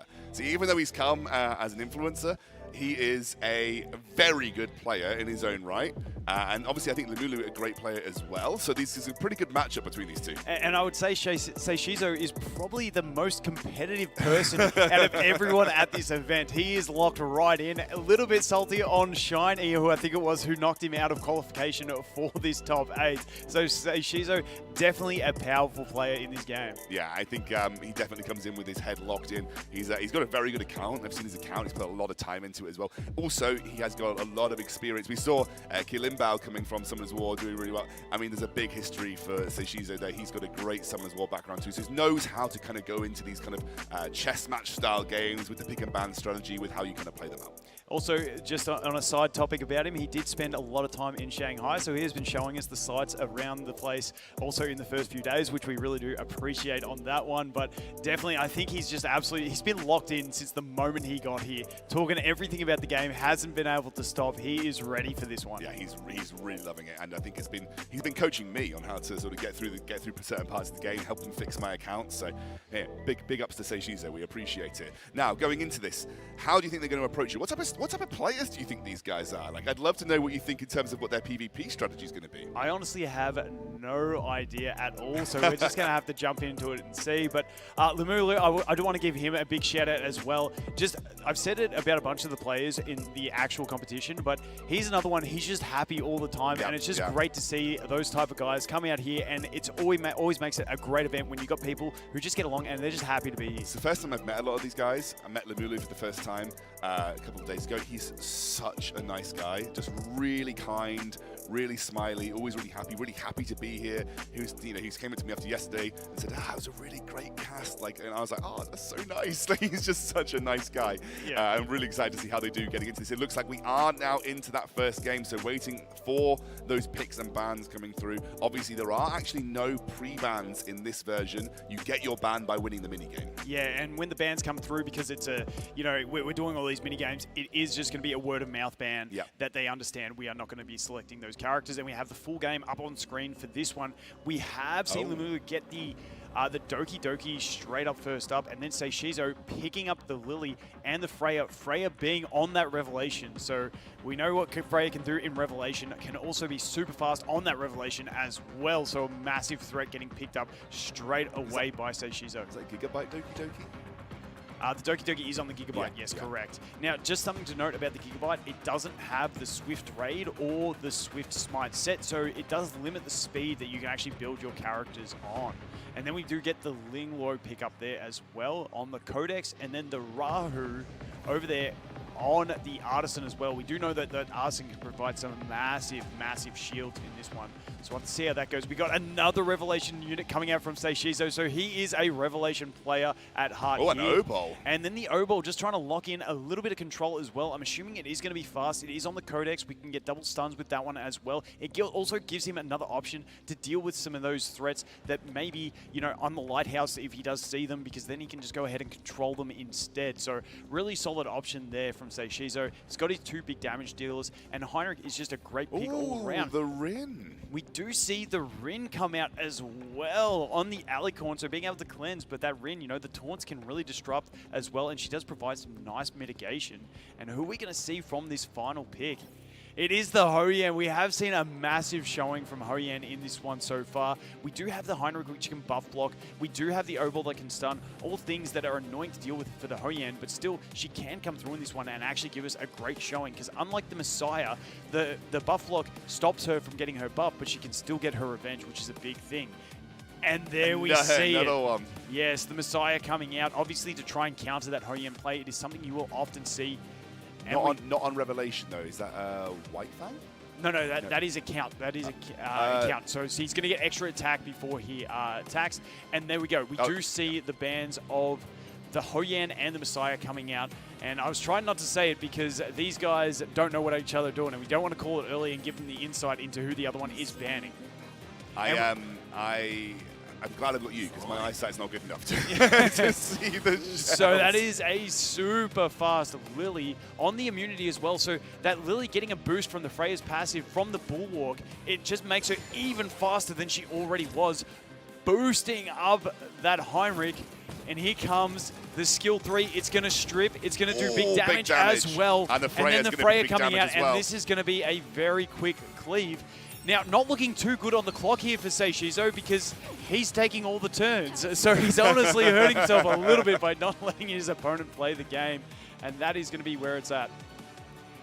He's having a dance. He knows he's got it. He's letting the clock run, though. So the mini-game win will be there for Limulu, so he gets the ban in the next game if we go down to it. Yep, definitely. So Seishizo just taking his time there. Going to use the S3, going to reset Heinrich.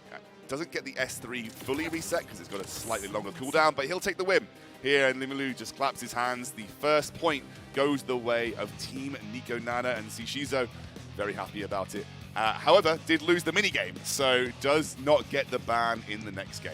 Yeah, definitely. So he was confident coming into this one. I do know he was probably the most confident person. Like I said, out of all these creators, he's the only one that actually went into the top 128 to try and get into this tournament. Came so close with Shiny pipping him out. So, he is fast. He has built his account very, very strong to compete with some of the top competitors that we have. Well, I'll wait to see. We're going to get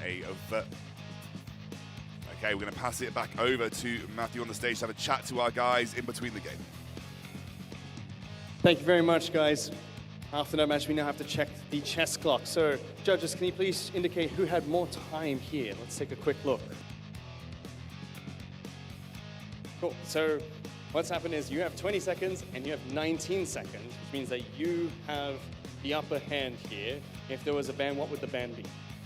Let's go for Rin and then the Fire Rin. Okay, Rin. Rin is the ban that can't be played into this next lane, gentlemen. Best of luck going into that match.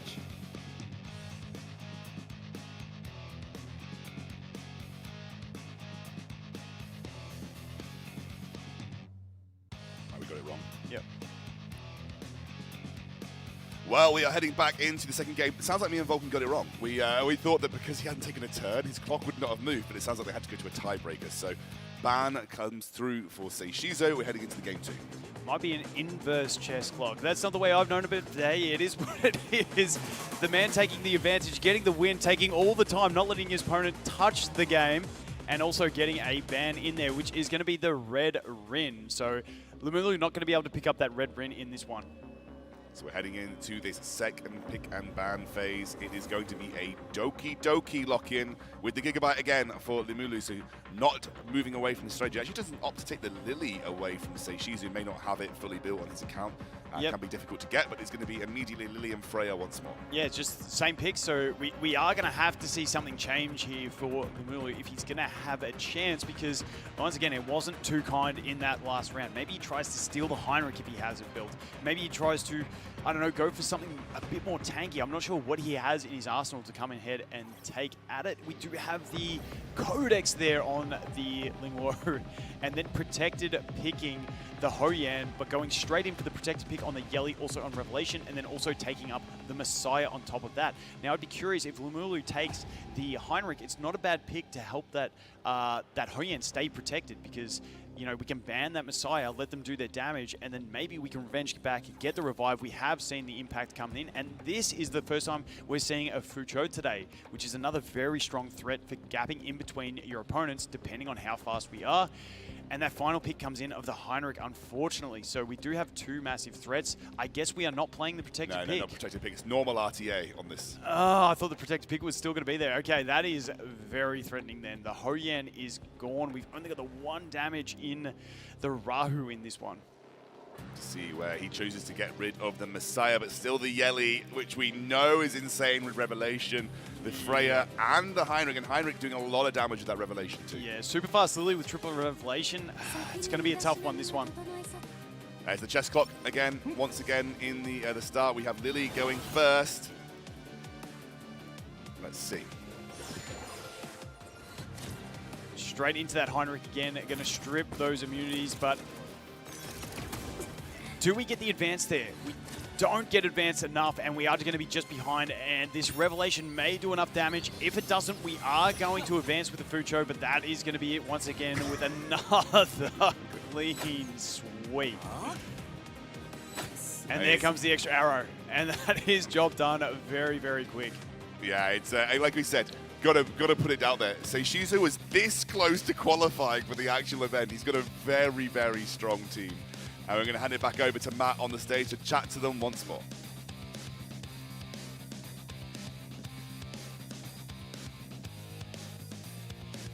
Okay, well, you said you were fast. That was very fast. You've got one more game. You think it's going to be the same speed?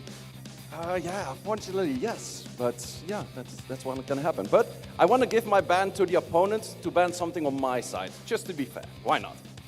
I mean, okay, why not? So, Limulu, you're going to get this ban, apparently. What's the ban going into this match? Lily. Lily? All right, you can't pick Lily. Best of luck in the last game, gentlemen.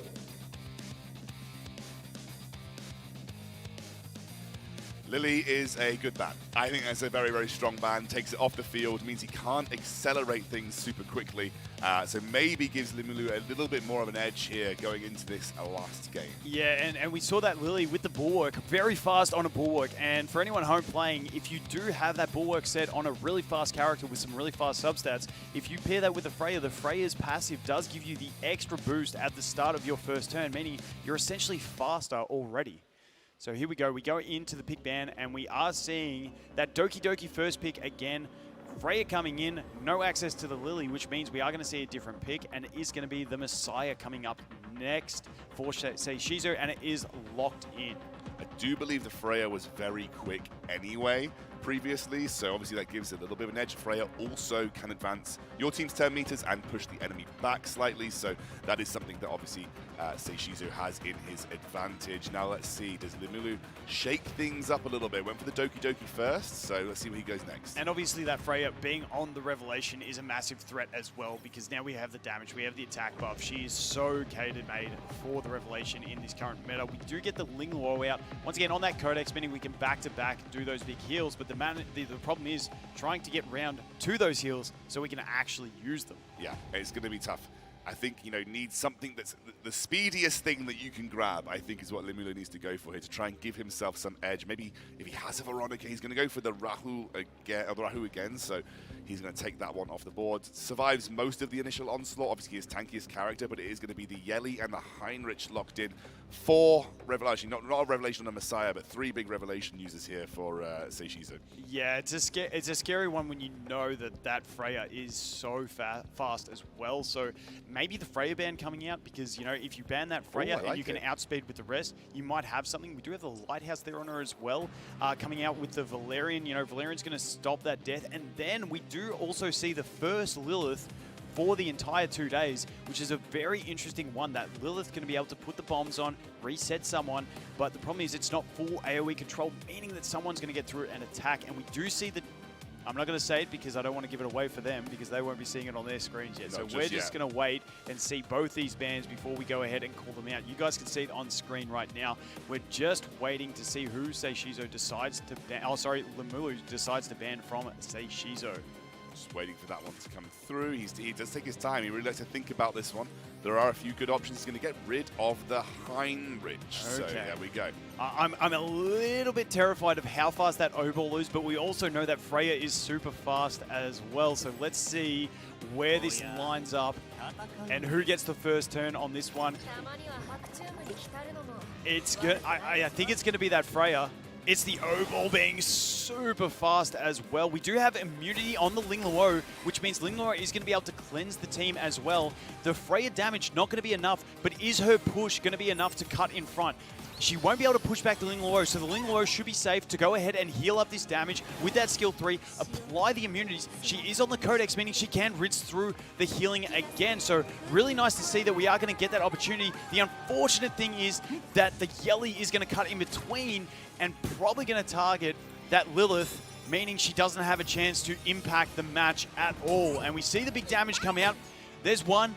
And it's only one. We still did have the Valerian protection as well. Now we get to apply those bombs, choose who we want to reset, which is probably going to be the Messiah, I would have to say. So we're going to put all those bombs on. The Messiah is immune, though. I didn't see the immunity on the Messiah. That is a massive, massive issue for him to deal with.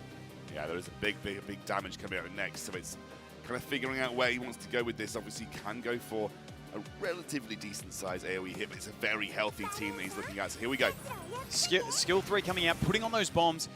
Probably going to opt for, I would say, the O-ball, because the O-ball is on the Codex, meaning he will use that skill 3 yet again and provide those stuns again. Now, we do have the Ling Luo who is able to cleanse, but, you know, just getting rid of that threat might be the option, because the others are on Revelation, but we do have the Yeli who can deal big damage regardless when she's not in that Revelation state. So this is where the decision comes in. This skill 2 will instantly explode the bond and reduce their turn gauge to 0. And he does opt for the O-ball on that one.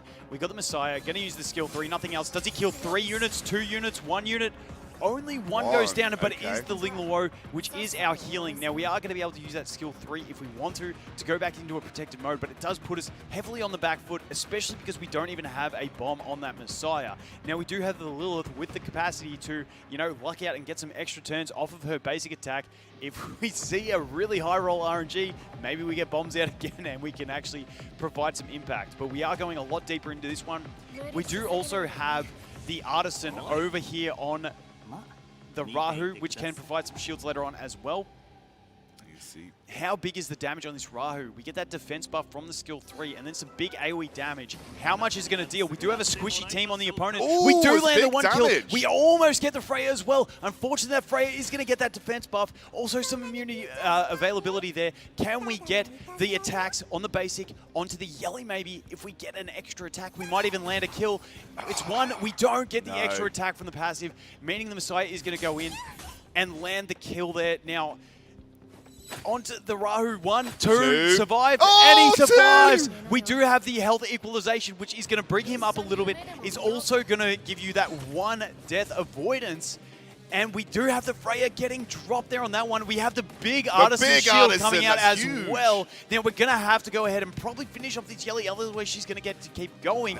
But we do have that massive ignore defense damage coming out next turn from the Messiah, because he does have that available in the next turn, which, you know, Rahu is stacking a ton of defense, but not to forget the Valerian still has that protection. So could see a really solid performance in this one. Problem is, Messiah also with the invincibility on the next turn that he's going to be able to provide. He won't be able to extend it a massive amount unless he does take down the Valerian. Valerian at semi-decent HP. We'll have to see how much damage comes through. He has now got that opportunity. He's got the invincibility from the last turn from the kill. He gets to reapply. How much damage? Honestly, not much damage coming out there. So really nice to see. Can we get a sleep? We cannot get the sleep. We do get the defense break, but he does... Honestly, not too bad. Does he get the kill with this one? I don't think he's going to kill with this one. Not enough damage, even though it was really large, meaning we can go ahead and get a bit in. Ooh. The Messiah being too quick, though. The basic attack, will it have enough? Oh, it does! And that, okay.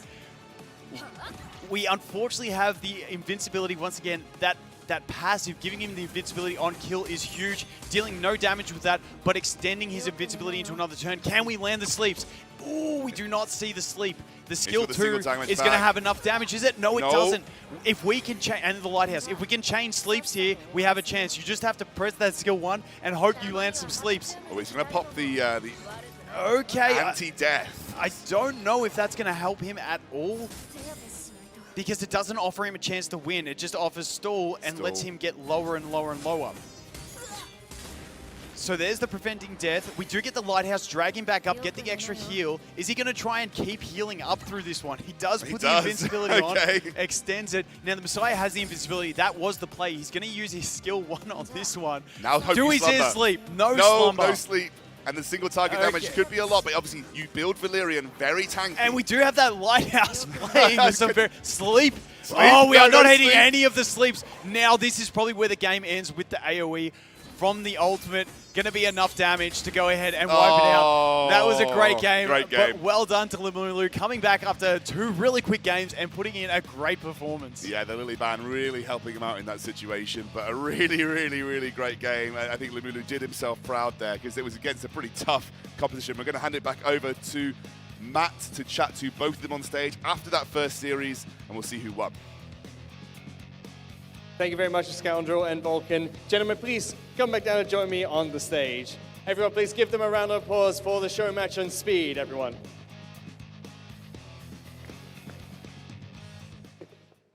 So, Seishiko, I want to talk to you first, because not only did you get a 3-0 there, but you managed to get 2 bans for yourself, one which you gave over to Limulu, and you've also secured the 3rd ban for your team going into the first strength match. That was quite a fast and dominant victory. Well, definitely there, but the last match was just fun, and that's what we're here for, right? So that's why we do that stuff. It definitely was a really close last match. I mean, did you have fun with that? Did the Lily Band help you out getting to that 3rd game at least? My main objective was to take 1 round, not this time, but maybe the next time. Hopefully next time. Thank you so much, gentlemen, for that first match. Please, everyone, give them a round of applause again. You may take your seats. Right, so we've completed the first of the 3 matches that we have for this showcase. We've done speed, Now we're moving on to strength. So I'd like to invite our next contestants up to the stage. Please, Gotcha Smack, as well as Mr. Pokey, join me on the stage for the strength challenge. The way that this strength challenge is going to work is you're both going to be given a grip device, weighted grip device. The number of repetitions you can get in each game will give you advantage going into the next. So whoever gets the most repetitions of the grip strength, you get a band going into your next game. Now, Gotcha Smack, you'll start with a band thanks to your teammate. However, on the third match, you don't get a band for your teammate going to the strategy portion. Instead, if you win the third match, you get 2 points outright, as if you got 2 extra wins. Either we will compare who has the most amount of repetitions at the end of each game. They don't add up between games. Or if you hit 99 repetitions, you instantly win that portion of the match. Sound good? All right. Gotcha Smack, you said you were strong. You still think against Mr. Pokey you're a bit stronger here? Well, what I can tell you is, as I've been out here in Shanghai, China, me and Vulcan haven't missed a day at the gym yet. Meanwhile, Mr. Pokey hasn't been in the gym yet. I think that'll answer my, confidence for you, brother. You got anything to say about these accusations? Personally, I think he's just running it down because I'm conserving my strength for the match today. So bro is legit just wasting his mana, wasting his health. So, I don't know about that. Well, let's see if it's consistency or strategy that pays off in this round of strength. Gentlemen, please take your seats.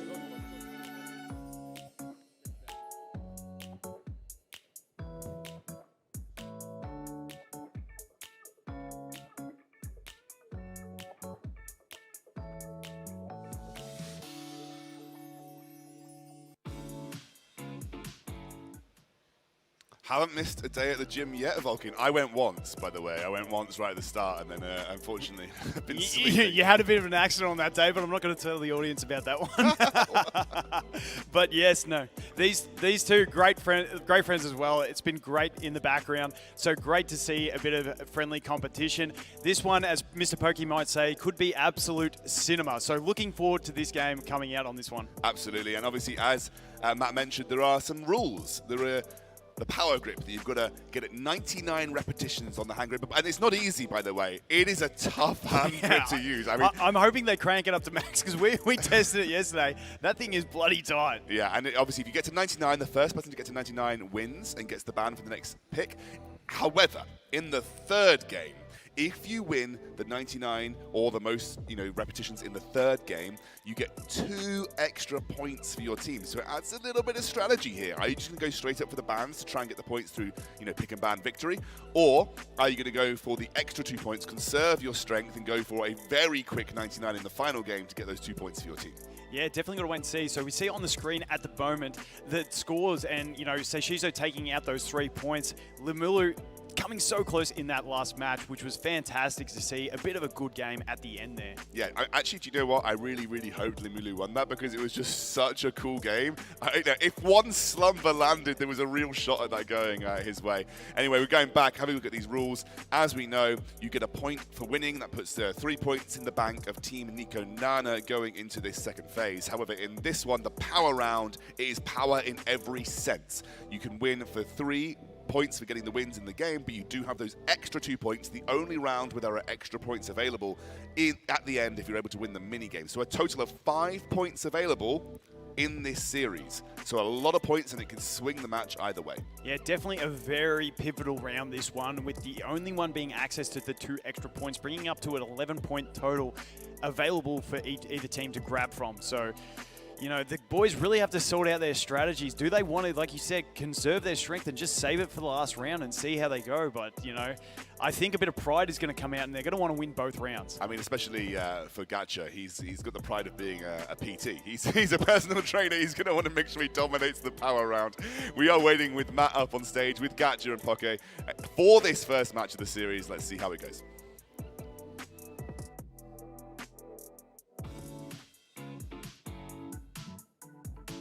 Thank you, Scoundrel. Smack, before we go into this game, Seishiko was able to help you out by getting a ban going into game number 1 for a little bit of advantage against Mr. Pokey. Maybe that's going to help you because he was accusing you of being a bit tired after going to the gym non-stop. What is your ban going to be for game number 1? I'll go ahead and ban Tiamat. All right, no Tiamat available for the first match. Best of luck, gentlemen. Sending it back to the casters.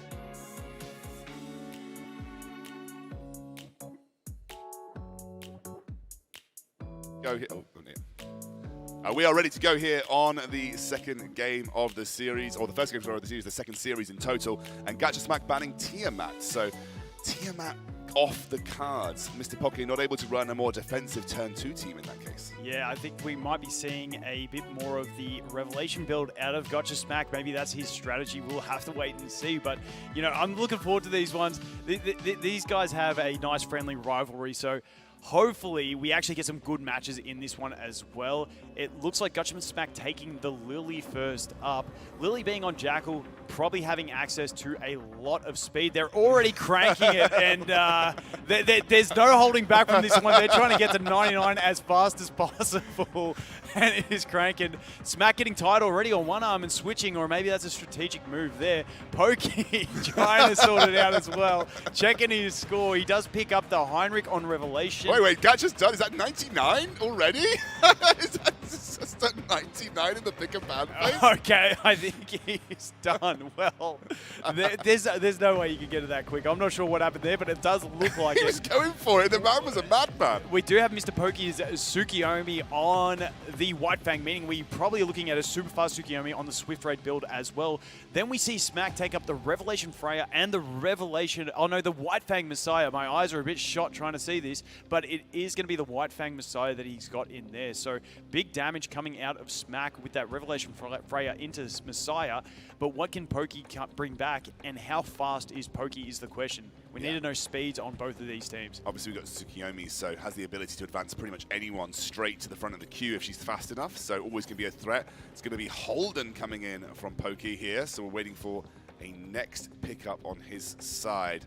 Yeah, Pokey's got to really think these picks through, because you don't want to fall into the trap of being a bit greedy and stupid and making the wrong decision. Oh, Kazuyo. So Kazuyo comes through here for Pokey. He's got the, looks like the Kaz with the Codex. Yeah, yep. the Codex. So double sleeps available on that one. We do have the Alicorn over there on the Holden as well, being able to cleanse debuffs if he does get them early on in the game. Smack with his final 2 picks that he's got to contemplate.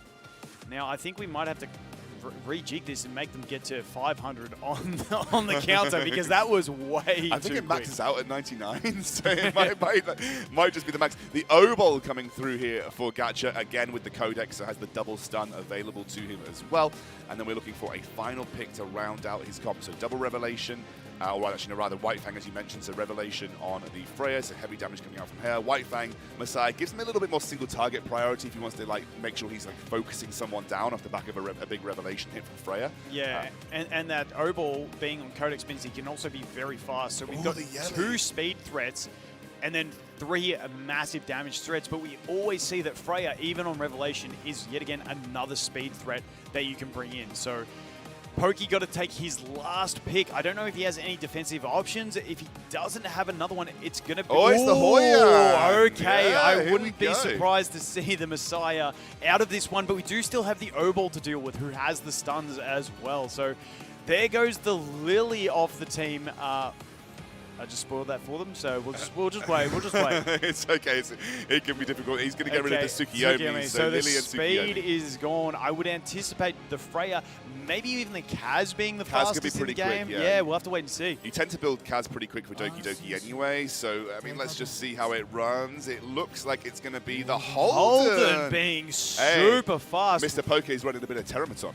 There we go. Yeah, so we know that the skill 2 is a massive threat. He gets the cooldown reduction, and he also gets the pushback, which is really, really nice. The Kaz comes out with the control. We now have the Revelation. You don't really want to wake everyone up, though. That is the problem. So the Revelation comes out. We just go for the basic on the O-Ball because we know he's been pushed back. Cooldown's maxed out. Now we have the Hoyan coming out, and she's going to be able to probably delete one of the big threats there. The Yelly is no longer asleep. Maybe going for the Yelly.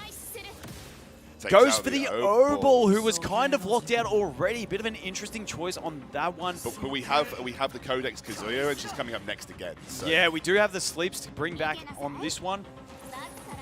Gacha feeling like Mujin up there. He had to take a turn. And once again, we get the sleeps, but now we've got to choose who we poke into. So is it going to be the Messiah or is it going to be the Yellow? You'd think the damage from this, along with a basic attack from the Hoyan, may be enough, especially if we land an attack from, I think that is going to be enough. We can opt for a sleep over onto the Freya. Okay, we put it on the Messiah. Looks like we're going to double down on the Messiah, maybe poke into the Freya with this one, with the basic attack, just not to wake the others up. Yeah, that's the safe option to go forward. Now we can probably just completely KO. There we go, and that is going very, very fast. Smack's chances of winning this one receding faster than my hairline at the moment. And there we go. We are getting...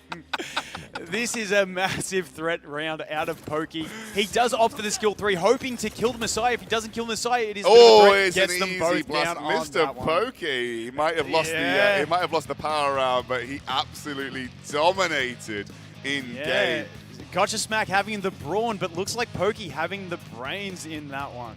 Oh, you can be laughing. I'm going to pass it back over. I can't talk. I've got to pass it back over to Matt to chat to these guys.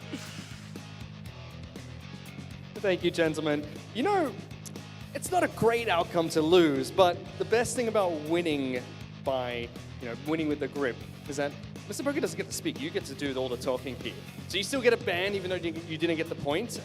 Who would you like to ban going into this next match? Go ahead and ban Holden. All right. There you go. Can't play that hyperlink in this next match. All right, everyone, let's go. All right, so Holden banned. That's an interesting one. I might have actually gone for the Hoyan myself, but the Holden getting banned by Gacha here. I think the big threat, I think it's a good one because the big threat on the Holden is just how fast he was. Yeah, it's true. Actually, I completely forgot that. You're the brains of the operation here. Even everything, your hairline's receding into your brain and making it bigger. That's it. With age comes knowledge, and that's the one. But obviously, they both banned the speed threats. So next round, if one of them does happen to pick 2 speed threats, then we get to see the true speed of everyone on their team. So that's what we need to see coming forward into this one. So the Holden is banned, leaving access to the Tiamat if he does want to take it in this one and play a bit more of one of those tanky type rounds. So hopefully we can get these picks up on screen soon and see what they're doing. Now Smack looks like he might be having an issue. I don't know if they're meant to be doing their grip strength. Okay, Pokey gets onto it. Oh! His hands are hurting. His hands are hurting. Now Smack, I'm not sure if you're allowed to use 2 hands, mate. That's a bit of a soft option. I see Pokey using one. Oh, is it on a harder setting? They cranked it up. Okay. Well played, Pokey. You've got this, mate. Smack, one hand, mate. Get the other hand off you. You got this, all right? He's really going for it. Oh, Smack, I don't know if this is against the rules. I need a referee's decision about the 2-handed grip. Smack, you're using too much chest in that one, mate. It's supposed to be a hand grip, not a chest grip. Get that second hand off. All right, now I would love to get the screen. Okay, we've got the screen up. Now we can see some picks. So we do have Gotcha Smack. First pick was the Lily. Then we get the Doki and the Tsukiyomi. So as I mentioned, 2 speed threats coming out on Pokey's team. Now we get to see the true speed of everyone in this one. Gotcha Smack then taking the Heinrich and the O-Ball, but not really looking at it. More just going ahead and... I'm not sure this is against the rules. Smack, you can't... I don't even know what you're doing at this point, mate. Just is he saying he's done 99? Already? What's going on here? Listen, judges out the back. I think the double hand thing's a bit cheesy. Don't let him do it next round, please. We can't see. Yeah, no, okay, we'll take it. All right, now we get the Freya pick from Mr. Pokey as well. That Revelation Freya coming out into the Codex on the Kaz. Okay, so honestly, I'm liking Pokey in this one just because of those 2 massive speed threats into 2 massive amounts of damage. And then we also have, 1 massive amount of damage, but then we have that Codex with the sleep, which we've seen is a massive threat in the last round as well. I will say, into hand grip strategy, they look like they were really going for it. And we've got the most important round is the next round where the points are available. Yeah, listen, I'm going to be real. I think these guys care more about the strength matchup in the hand grip than they do about the raw gameplay. But hey, let's see how this one goes. We do see the Mio coming out there from Gotcha Smack as well. Another very threatening speed unit as well. And when you see, the options like the Tsukiyomi on the White Fang and the Freya on the Revelation, you know they're not going to have those immunities. But the problem is that we do have the Doki Doki on the Alicorn, meaning she can cleanse, but she can still get pushed in the turn gauge. And we do see that final pick coming out from Smack of the Hoyan, who has been honestly probably my favorite character of these past 2 days in gameplay. She is just a fantastic one and provides some really exciting gameplay as well. Yeah, so Hoyan going to get denied away from Poke, which I think was genuinely one of his more impactful picks in the last round, but he's going to go for the Kraken, one of Vulcan's favorites from beta, especially before he got nerfed, but he's still a very, very impactful pick. Yep, definitely. So I'm going to wait for both bands to come in before we reveal it to the players. But yeah, I mean, it's a tough choice on this one. Once again, Pokey having 2 speed threats in the game, so I'm thinking, unless we see a really fast Mio, that Pokey is going to have the first turn advantage. We do go ahead and ban the Kaz, which we saw doing massive work, and then also the Lily getting banned as well. I think Kaz had a pretty good base speed from what I remember on the last time round, so we'll have to see. Here we go. Now, Doki Doki in game is going to be Tsukiyomi going first, and Gatch just shaking his head, knowing this is not a great position to be in. He can advance pretty much anyone to the front. And the advancement comes forward, and we get the Kraken. Now, we do have the immunity there on the Hoyan, so that's a really good position to be in, considering we don't have another damage dealer. It means the Hoyan is going to be able to pretty much just kill anyone that she wants. I don't think anyone's going to have a massive stand-up against it. Maybe you go ahead and opt to get rid of that Kraken. Maybe you try and go the Doki so that they can't reduce cooldowns. The Freya isn't too much of a threat. It's massive damage coming out, but the Freya isn't the threat anymore. Do you hold on to the skill 3 from the Hoyan to kill the next turn? It's a really tough situation here. Obviously, skipping through turns, we're going to have a hit here from Tsukiyomi. Yes, and then the O-Ball is up next, but O-Ball being frozen is not going to do himself any favors in this one. Oh, the Going AoE for the comes AoE, through. yep, getting that in, and then that White Fang, unconventional, but getting a little bit of extra damage in on the Mio. But let's not forget that we do have the ultimate from the Hoyan, and then she can also revenge kill on one as well. So it's not done and dusted yet. Here we go. Who are we going to snipe on this one? Who do you think you would? We do have the defense buffs there as well, which is a massive threat. Are we going to be able to kill through it? We do kill through it on the Kraken, bringing back the full health O-Ball. Great for O-Ball because he does have the strip, converts into poisons, and then he also does have the skill 3 with those extra poisons and the stun on top of that. Looking really strong, and the thing to note is the only damage that Pokey really has here is his Freya on Revelation, but Revelation is desynced from her skill 3, meaning he can't AoE Revelation on this one. Now, the one interesting interaction is most cooldown reductions do apply to shells as well, but Doki Doki skill 2 does throw it out as well, so we're going to have to see what happens. The Mio goes down, but...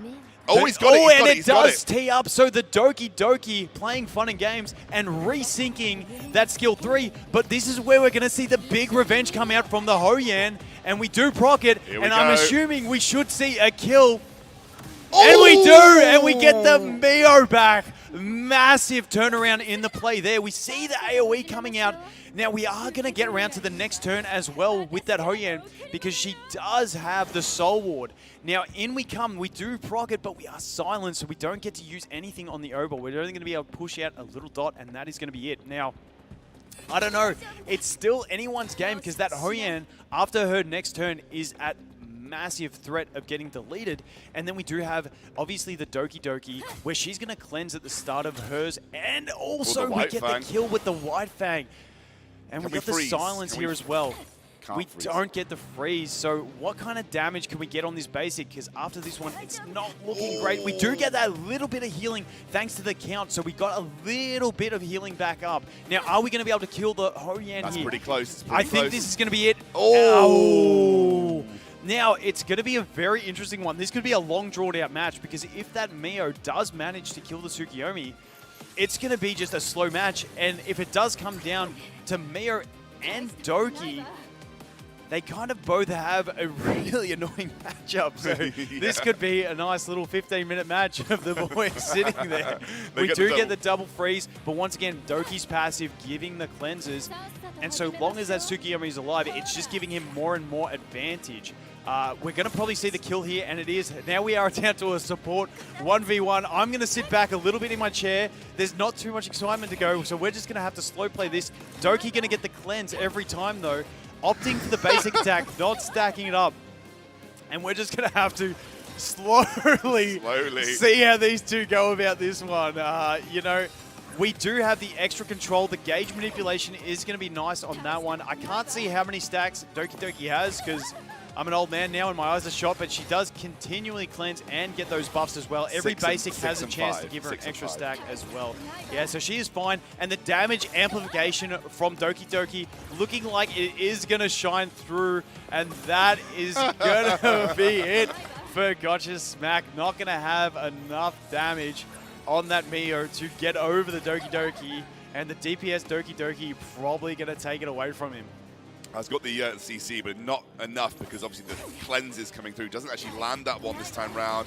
Goes for the single basic attack again. Gatcha's looking for freeze, but it should cleanse. It does cleanse, and there we go. The final basic attack. That is the game. Well done, Mr. Pokey, but don't forget, we do have the strength round coming up, game 3, which is going to allow 2 extra points. And at the moment, it's looking like Gotcha Smack has the strength, but I think we need the judges to rule if he's allowed to use 2 hands. I'm not sure if that's really going to be allowed. I need to know whether that's in the rules or against the rules. Let's hand it over to Matt on the stage to talk to them. Thank you very much, guys. Well, I've been told that you've won the second round again in terms of strength, but points-wise, it's not going so well. You know, people bought tickets to the gun show. It seems like that's all they're getting right now. Smacks, everything okay there? It isn't how you start, it's how you finish, my guy. All right. So, who is the band going into game number 3? We'll pick Holden again. All right, Mr. Pokey, I haven't given you a chance to speak yet, but you have a chance here for all the marbles if you win both the strength match as well as this final game. You've just been saving your energy, making sure these tied the first 2 rounds. It won't be close. All right, it's not going to be close apparently. Let's send it back to our casters for the 3rd match of strength. Like we said, Gacha definitely interested in winning the power round though, and he has got the ability to claim 2 points back if he wins the power in this round too. Again, the double hand technique, I'm just not sure how legal it is, but it's fine. Yeah. We're going into that 3rd game. Can he redeem himself as well? Because if he beats Pokey in this game and gets the 2 points, he technically takes the round win for Team Nico Nana. Yeah, it's going to come down to that. Even if he does win the strength, if he doesn't have the smarts to think of a solution to deal with Pokey, he's still going to come back with the L. So Smack needing to win both strength and strategy in this one. However, Mr. Pokey just needs to win one of them to really gain the bragging rights over Gotcha Smack in this one. And he will not let Gotcha Smack live it down if he does. If he clean sweeps him 3-0, that's I think Mr. Pokey will be thinking about that for a very long time. And he has played really well so far. You know, credit to Pokey. He's come in and he's meant business. Yeah, and can I just say that last round was a really fun round. Once again, I think the most exciting character for the weekend has definitely been Ho-Yan. She's provided some great highlights across the weekend. And Smack showing that once again, but just unfortunately, Doki scaling with her passive, giving herself the speed, the damage, and not letting that Mio land a freeze. Smack going with the patented method of stroking your own beard to increase your IQ. Maybe we'll see All right, if it the comes strength through. has started, so Pokey going with the rapid fire method. Pokey, use 2 hands if you want, mate, because Smack is using 2 hands. It looks like he's a bit scared, and I don't know if we're going to see any picks and bans. I guess we're just going to watch some cranking of the hand stress. And let's see. So I want to talk it through. Oh, wait, Pokey's saying he's won. Pokey's got it. He's saying he's won. Pokey is as Pokey. Nah, Smack. I think Pokey has got it. Smack showing, but I think we're going to have to go back to a replay on that one because Pokey seemed to claim it first. So that's going to come down to the judges. But now that that's over, the judges can worry about that. We are here to talk about the game. So let's take a look at the picks and bans. Okay, so Smack has picked himself up Tsukiyomi, Heinrich, and Obol, and Pokey has picked up that Doki and Lily combo again. So let's see what his next 2 picks are. He's going to have to start looking at some damaging options. He goes Kaz, which is another non-damaging option because it's not on Revelation, this one. This one is on the Codex, which is going to bring him some really good control. We saw it in the first match. That Kaz is a massive, massive threat. So definitely needs to pick up some damage. Now he is going for pure control. He is trying to be Keka from round one and be that annoying guy who doesn't let his opponent play. And honestly, he's in pretty good shape to have it. I don't think we had immunities over on Gotcha Smack team last time. I think the Hoyan was the only one that had the immunity. Yeah. So I could imagine that pick coming back again. But, you know, if we can see that control play, it's going to be fantastic, but I think Hoyan is going to be a massive threat if Smack does pick it up. So we do see the Revelation Freya coming out. Obviously, Freya giving the attack buff, then hitting massively with Revelation is always going to be a threat. Also bringing that defense buff on turn 2 as some support. We did see in the last game, Freya on Pokey's team resyncing to the Revelation because of the way Doki's cooldown reduction works. We're not going to see that for Smack, so it's going to be a one-trick pony. We do see Smack pick a final pick of the Yelly, so he must be confident in maybe gaining in the first turn in this one, unless one of those two has a Bulwark, because otherwise, if Pokey outspeeds and just locks him out, we could see a really frustrating match. Oh, Vice! No, he's toying with the Goat Vice. He does not take it. He goes and opts with the Hoyan, who is a massive, massive threat. Now, we do have a couple of options to deal with that Hoyan in both the buff block from Heinrich and also the stuns from the O-Ball, but we do see the Hoyan getting banned along with the Tsukiyomi. I'd imagine we're going to see first turn from Pokey, and if Smack doesn't have anything to deal with those control effects, we could see a match kind of like Keka's first game of just pure control. Who's going first? Is the Lily that gets to go first here, and also Doki Doki pretty far advanced, so should see someone get some control down this early on. It will be the Kraken that gets to go. Yep. Smack can probably just sit back and relax here because I don't think... Oh, we do get the resist, but we are going to see the Kaz come in with the sleep anyway, so... Massive, massive threat. I think the Kaz, I'd be using the skill 3 because you've got the Codex. You're going to get to use it again. So the skill 3 is going to come out. Is it going to sleep the O-Ball? Yeah. It does. And yeah, that's not looking too great for Smack. He is going to be locked out of this one. It's that unfortunate feeling I think everyone's done in RTA where you walk up against an opponent that has full control and you just feel like you're sitting there watching the game happen. And the thing that makes it extra painful is if Pokey actually did win the strength and he clean sweeps for 5 points. Yeah. That is the threat. Now, there is always the chance that we miss a CC along the way and let Smack sneak back in, because once again, when we are on those Revelations, if, say, that Yelly does manage to get one turn, then it's not looking too good, but we do take her down already. We still have the Revelation over there on the Freya and also on the Heinrich, but you know, we're in a massive threat of a situation here. Now, we are going to have to wake one of them up on this turn. So, who do we wake up? We wake up the Heinrich. Okay, we can use that skill 2 to boost. We do boost the Kraken. We have the freeze available. Do you go the single target freeze or do you go the AoE, risk waking the others up and not freezing them? That's what he's got to choose. Goes the single target, lands it as well.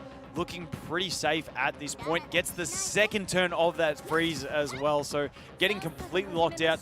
Now we have that frozen option to use our basic into if we want to. We do opt for it on the Freya. I can see that skill 3 coming out. Do we land the freeze on Freya?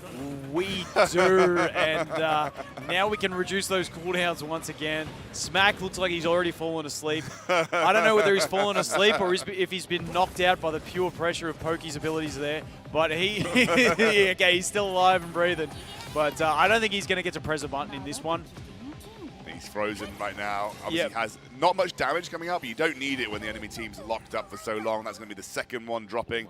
We're going to have another skill 3 if we want it from Kraken, and he is getting, again, Gacha not even pressed a single button this game, and Poke is learning from the best, pulled out the Keka's tactic. Poke has taken absolute lessons from Keka and produced some absolute cinema in this last match. Well done to Poke. Commiserations to Gotcha Smack. We need to see from the judges who actually won the strength test. I need to know who won the strength because that makes a big difference to the point score here. Poke could have picked up potentially 5 points for his team in this round, which would mean that Nikonana would need a clean sweep to win in the final round of this tournament. What a comeback if it is the case, Poke. We're going to hand it over to Matt over on the stage to chat to both of our competitors to see who ended up winning the strength tournament and get some thoughts from both of them.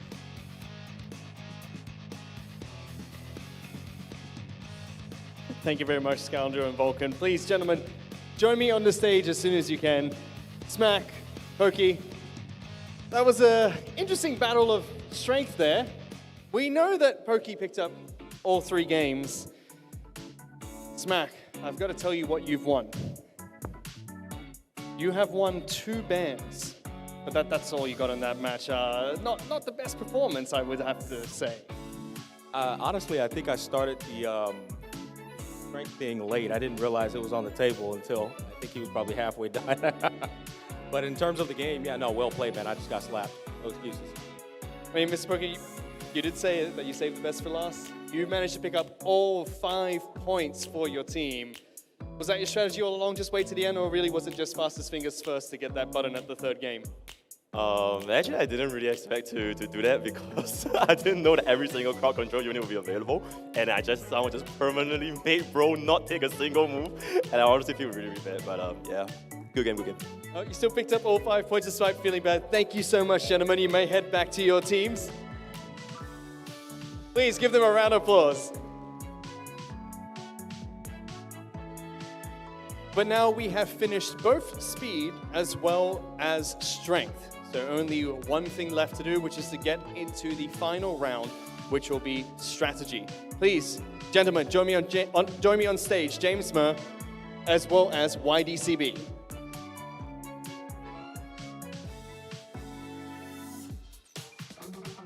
For strategy, what we're going to do is both of you, now that there's no additional bans coming in from your teammates, it's all down to the games itself.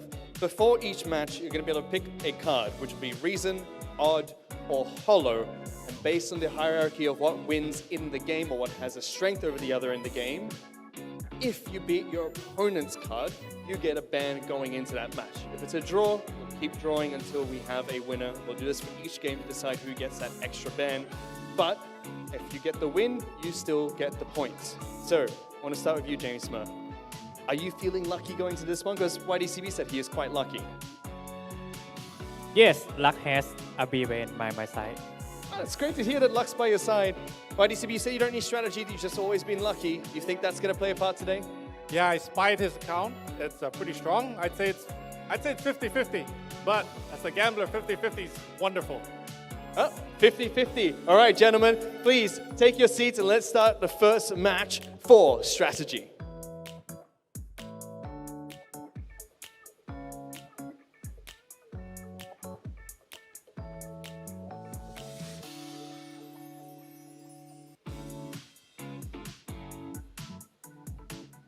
Third series here, YDCB versus James Murr.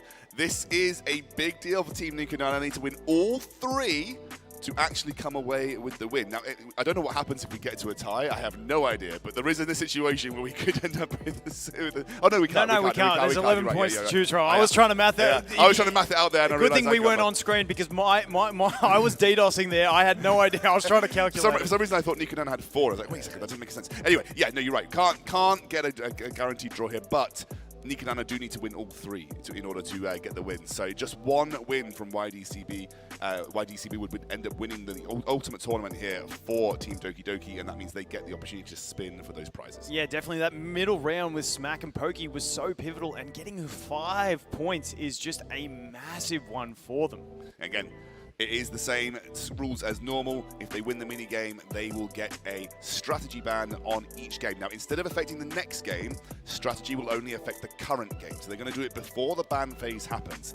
What's going to happen is they are given 3 cards. It's going to be a bit like rock, paper, scissors. Instead, we're using the affinities from Etheria Restart. They will hold up either a reason, hollow, or odd card, and whoever gets the win will win the ban for that game.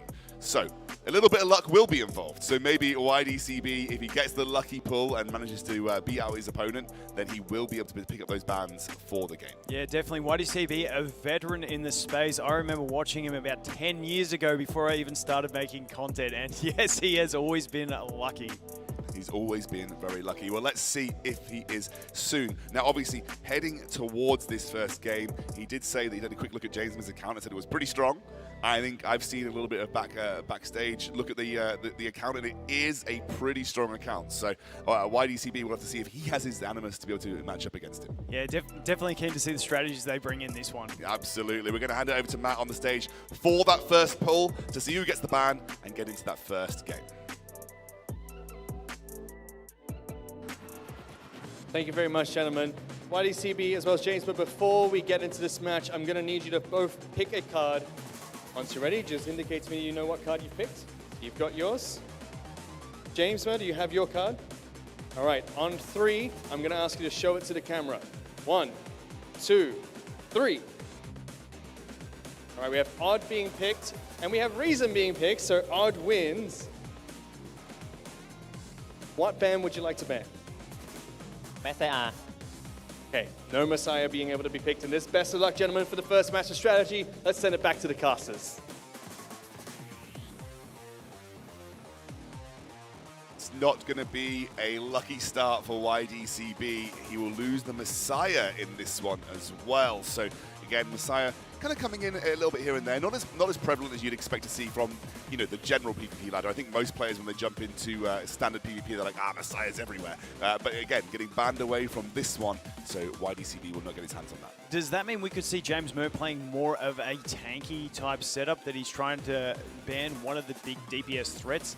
We'll have to wait and see, because once again, we don't know the strategies that either of these guys take. So as soon as we jump into drafting, I'm pretty sure we'll get a good feel about it pretty soon. But that rock, paper, scissors format, you just got to have luck. And unfortunately, YDCB didn't have the luck in the first round. James Murr locks in the Lily, and now YDBC looking to take the Tiamat and the Doki Doki. So we're going to get a Tiamat in the game. Seen her a couple of times in this tournament so far, but not a huge amount. So maybe leaning towards a more defensive comp for YDCB.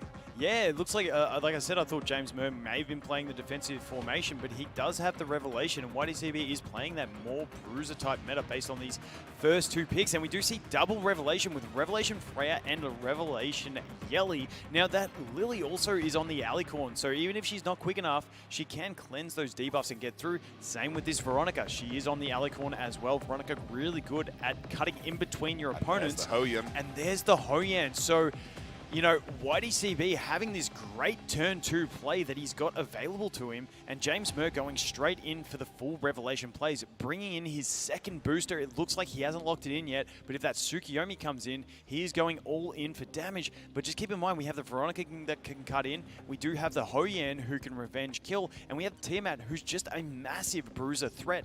Now, the Messiah does get picked up, which makes me lean towards YDCB maybe banning that Messiah to stop him killing the Hoyan. And honestly, for James Murr, it's a tough ban. Like, 'cause you got the Hoyan, who's a massive threat if the Messiah does get left out. You got Tiamat, who's a threat because over there on the Lighthouse, get that extra healing, get the cut in between. Veronica also has the cutting, and then we have another unit built for cutting in between. Now, the big thing is that YDCB does have 2 damaging options. Tiamat isn't as big and bursty as that Hoyan, but if she does transform and gets on top of a game, she can really dominate the game. So now they've got to consider which bans they're going to do. We'll wait and see before they both get them, before I actually call it out. I almost got excited there and I wanted to call it. Thanks for stopping me there, scoundrel. I got a bit too excited. And we do see the Messiah getting banned so that the Hoyan can have the plays, but the Hoyan as well getting banned. So the Tiamat could get her first big showing in this weekend. Let's see what happens. Who is going to take the first step here? Waiting to see. It is going to be the Tsukiyomi who gets to go first. Tsukiyomi being super fast, so we're going to be able to boost one of those DPS. I would say it'd probably be the Freya to get the attack buff to maximize that damage, but the Yelly is better to have, you know, going in with those follow attacks to really land a kill. So we got to see the main target is a very big importance on this one, because the main target can make a massive difference with those follow-up attacks. We see the big AoE damage coming in.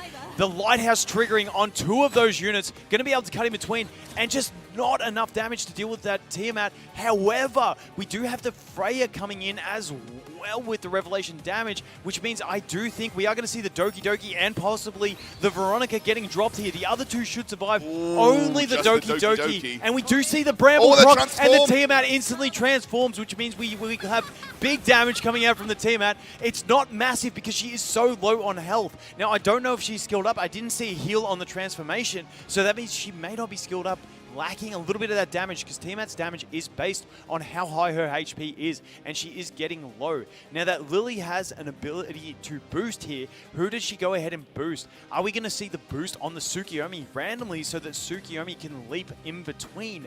That's something that could be a possibility. It doesn't, and we do see the Veronica come out. Now, we are able to steal those buffs away, maybe from the Yelly, because the Yelly is the main damaging threat at the moment. We can spread them to our allies as well, and we do see it come out on the Yelly. So now we have the Fujo, who is going to be able to put that big, beefy shield that she has on, speed buff as well, speeding things up, and then her passive does start to kick in, getting that extra healing, getting that extra turn advantage. But we are moving straight into the Tsukiyomi, followed by the Yelly, who can deal some massive damage outside of Revelation. Don't you worry about that. So let's see how much damage this Yelly has. It's going to be a very telling point on this one. Yeah, she'll also potentially be able to take away a couple of buffs. I mean, there's plenty to choose from, but...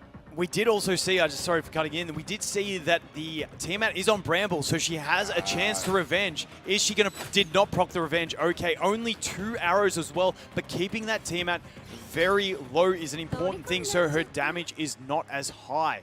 So we got to wait and see how are we going to get. So the Lily is next, followed by the Tsukiyomi as well. We're going to be able to use that skill 3 on the Lily, reduce those cooldowns as well, which is going to be a huge threat. There comes the Bramble proc as well. How much damage? That's a not lot of enough. damage, but it is a Just lot of damage. not enough. But the Tiamat is going to get her turn next and is going to finish off that Yelly and the Freya. And I think that is going to be it for damaging options and just about wipes the team. And that is the first big showing that we have seen off Tiamat. Apologies for getting excited, but she's my girl. She's been my favorite since 2 betas ago, and she finally gets the chance to shine. Yeah, and it does mean that YDCB winning this means that we are guaranteed a Team Doki Doki overall victory. So YDCB kicks things off, gets the guaranteed win for Team Doki Doki. Mr. Poke doing the heavy lifting in round 2 and followed up by YDCB in this round. Got 2 more, a little bit of pride to win for Team Nico Nana,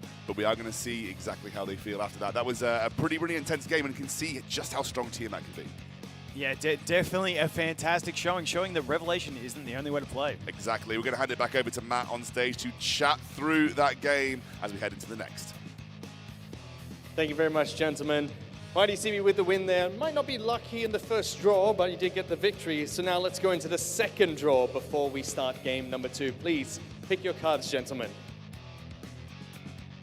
I just want to quickly take a look at yours, YDCB. You want me to tell him? Or do you want to tell him yourself? I'm putting the blue one out. He's putting the blue one out. So now you have the option to pick your card. What are you going to go with? Show me. Not going to show me either? Okay. All right, gentlemen. On 3, please reveal your cards. 1, 2, 3. Let me see, we didn't go with the blue card. You got the green card this time, so Holo beats on. You get another band going to this one, James. What would you like to pick? Tiamat. Tiamat is banned going into the second match. Best of luck, gentlemen. Let's get into the game. I wondered if YDCB was playing a little bit of a bluff, but actually just went straight with the blue one. That was my first thought. As soon as he said I'm putting up the blue one, I was thinking he was going to be putting up the red. Yeah, I mean, I guess in that situation, I would have just picked the blue myself and gone for a draw and then just maybe tried to run it that way. But he does get the win. He says, okay, I believe you, YDCB. I believe you. Trucks up to the green. We are banning Tiamat in this match as well. So it's going to change up the strategy, change up the tactics for YDCB. Yeah, Tiamat just dominating that game. And that's what she can do when she transforms. And that Bramble is such a big thing. Those revenges can be so threatening. And as we saw, the turn she transformed, she brambled to get the transformation. Then she brambled after transformation in the later game. So we do see the first pick coming in from James Murr of Messiah. Previously banned the Messiah, now taking it up. And YDCB getting the 2 fast options. Now, I'm not sure how fast that Doki Doki is going to be on the Gigabyte. Not as fast, but we do have the Lily as well. But that Lily is on an Artisan. So both of those shells not having access to the additional speed set, meaning they are limited on a bit of speed. We do have the Revelation Messiah, the Revelation Yelly coming out for James Murr as well. And we are waiting for that 3rd pick, but he has got no shortage of damage. I'm assuming he's going to want to try and pick up some support here to try and outspeed or, you know, control his opponent, because once again, having 2 speed units on YDCB's team, but neither of them having access to an additional speed set, the Tsukiyomi is a great play because that does give him a really solid chance to outspeed. And due to it being the Jackal on the shell, does have access to the additional speed set, meaning we can possibly outspeed. And now we see YDCB coming in with the Lilith. Now, is it Lilith, the Jackal Guard Lilith? Yep, yeah. Jackal Guard Lilith, meaning can be fast, also get the extra speed boost, keep cycling through. And then we do see the Halloween over there on the Kaz. Now, in the longer matches, the Halloween is better than the Codex because you can keep reducing those cooldowns and cycle more often through a longer game. And now we see the White Fang on the Chiaki the Echo coming out. Chiaki the Echo being a great booster with the attack buff, boosting the gauge of all allies. And she is on the White Fang, meaning she's probably built fast with a double speed set with the Swift Rush, Swift Raid, meaning that we've now got 2 really fast options in the Tsukiyomi and the Chiaki, and then 3 Revelation damage dealers. YDCB rounding out his options with the Mio. Yeah, so we have the full comps locked in here. We'll see what the bans come through. Very quick ban from YDCB. We'll have to see what Jamesma decides to pick off here. He's just thinking about it. There are lots of options. The Mio you might want to ban. You might want to ban the Doki Doki. You might want to ban the Lily. They're all quite high ban priorities when it comes to sort of the general look at PvP, and he's really thinking this one out. It will be the Mio, so Tsukiyomi and Mio taken off the table. Yeah, and not much damage on YDCB's team. He's going to rely entirely on the damage coming out of the Lilith and the control of the rest of his team. Now, who is first? And it is Chiaki being the fastest. Going to move straight into that Freya as well, getting the Revelation damage straight up. Freya is also going to boost his team as well, meaning that we are probably going to see a clean sweep in this one. We see the next Revelation probably going to target that Lily and wipe the whole team in this attack. So big round 2 coming out from James Murr, getting the revenge, and we are at 1-1 for this round. There we go. You feel like Jamesman, maybe if the Tiamat ban had come out and he'd known about it in advance, he probably could have been in a good spot here, but very, very, very proficient in that phase there. And that does mean that he is 1 win away from making this a very close series. 5-6 could be the end score if he gets another win. And we're going to hand it over to Matt on the stage. Going to chat through another pick and ban phase with those cards. Thank you, gentlemen. It's now tied up 1-1 in the strategy section. Before we pick the cards, though, I want to come back over to this side of the stage. Do you want to let James know what card you're picking again this time? Blue again. We're doing blue again. Okay, he says he's doing blue again. Do you want to tell him what you're going to pick, or do you just want to keep it a secret still? Red. Okay, he says you're picking blue, you're picking red. All right, gentlemen. Get ready. 1, 2, 3. Reese. No, both of you did not lie. So blue does win this time. YDCB, what are you banning going to this game? Ban that Messiah. All right, no Messiah being able to be played in this match. Best of luck for the last game, gentlemen. And that means that Tiamat is available again if he wants to pick it this time round. That's a very interesting pick and ban phase, just telling each other what you're going to go for in the strategy. Yeah, a very interesting rock, paper, scissors there, both telling the truth. And, you know, I thought YDCB after the first one was going to tell a bit of a lie there and get it, but, you know, he didn't even have to lie to win. And honesty is the best policy. So here we go. We get the first pick from YDCB, straight locking in that Tiamat straight away. We saw the dominance in that first round of the Tiamat. Then we get James Murr coming in with a different strategy, going with the Veronica into the Hoyan, meaning we've got 2 really solid units as well. Then we get the Doki Doki coming out again from the YDCB. Are we going to see the Lily again? No, we go in with the Fucho. So going that real strong tanky type play with this one. He hasn't locked it in yet, but if he does, it is that solid strategy that he relied on in the first one. Once again, both of those being on the Lighthouse, really, really powerful shell. Hard to get to in the Rengo Kutsu for farming, but very strong if you do manage to get it. We now see the Revelation Yelly coming out from James Murr, so kind of a balanced strategy he's got, and then bringing some control with the Kaz on the Codex. Nope, shifting it up, can't take the Messiah, that is banned. So is he going to lock in the Kaz? We've got to wait and see on that one, but I do like the Hoyan play. It offers you a little something else to go with. but the Kaz coming out, giving him a really balanced team. The one thing James Mer is lacking is speed. He's lacking that speed threat unless that Kaz is super, super fast. And now we see another sustain coming out from YDCB. So he is playing super tanky. You'd think he'd need another damaging option. Otherwise, that T-Mac getting banned is going to leave him doing absolutely 0 damage. So I wouldn't be surprised. Maybe you see a Rahu or something like that, a Holden, another bruiser damage dealer that can carry the game, but also play into the synergies of the rest of the team. Let's see this final pick. James Mer, I feel like, has to go for another speed threat. Let's pretend that his Kaz is super fast. He really wants to have something else that's fast to help him go. No, but that is the Mizuki there. Mizuki, sorry. Mizuki having the AoE defense buff. Someone that hasn't got too much play. She was the newest SR on the launch of the game. Defense buff, AoE strips as well. Not too sure if she's built for damage.